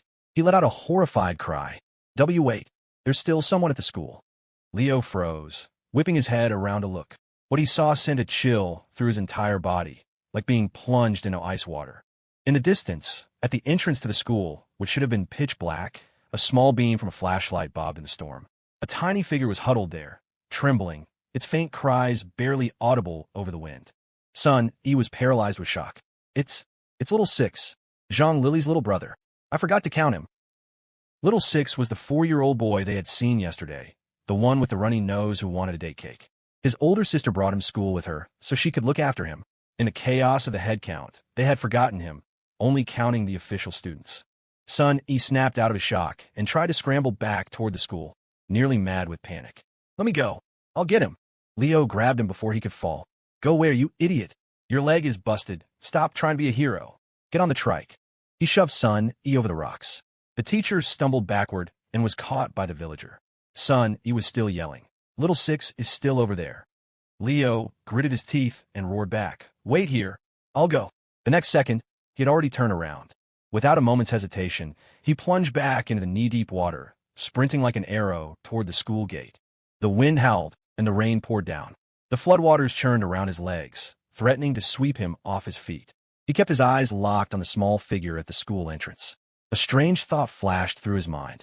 If my life were a novel, this would be some seriously over-the-top, dramatic bullshit. I'd have to kill whatever bastard author came up with a plot this insane. No, he wouldn't even have to do it himself. His beautiful, gentle girlfriend would probably just have Mr. Joe take care of it. It was a few hundred yards. Leo ran with every ounce of strength he had. Little Six was sobbing. I want my sister, I want my sister. Leo scooped him up. Big brother is here. Let's go. He turned and ran, sucking in a ragged breath as he charged back toward the road. The floodwaters were getting deeper, more violent. Suddenly, a deafening, earth-shattering roar erupted from behind him, from the direction of the school. It sounded like the world was ending. Leo didn't dare look back. He just ran, holding the child tight, his lungs burning. On the other side of the rock pile, Son, E, and the villager were screaming at the top of their lungs. Run! The mudslide is coming. The cold rain hammered down. The wind shrieked in his ears. His chest felt like it was on fire. His energy was fading fast, but the destination was just ahead.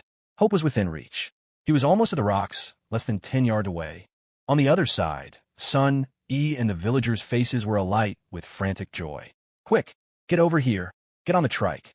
8 yards, 5 yards, 3 yards. At that moment, thunder cracked across the sky. The mountain wall to their side exploded. An avalanche of rock and mud crashed down, heading straight for the fork in the road. Leo's pupils contracted to pinpricks. His mind went blank. Another thought, absurd and clear, surfaced. Incredible. It can actually get even more melodramatic. If this is a novel, you son of a bitch author, Bertha Sue will definitely kill you. The thought lasted only a fraction of a second. In that same instant, Leo acted without a shred of hesitation. With the last of his strength, he hurled Little Six forward. The child flew over the rock pile, crying out in shock, and was caught in Sun Yi's outstretched arms. At the same time, Leo's furious roar echoed through the storm. Go!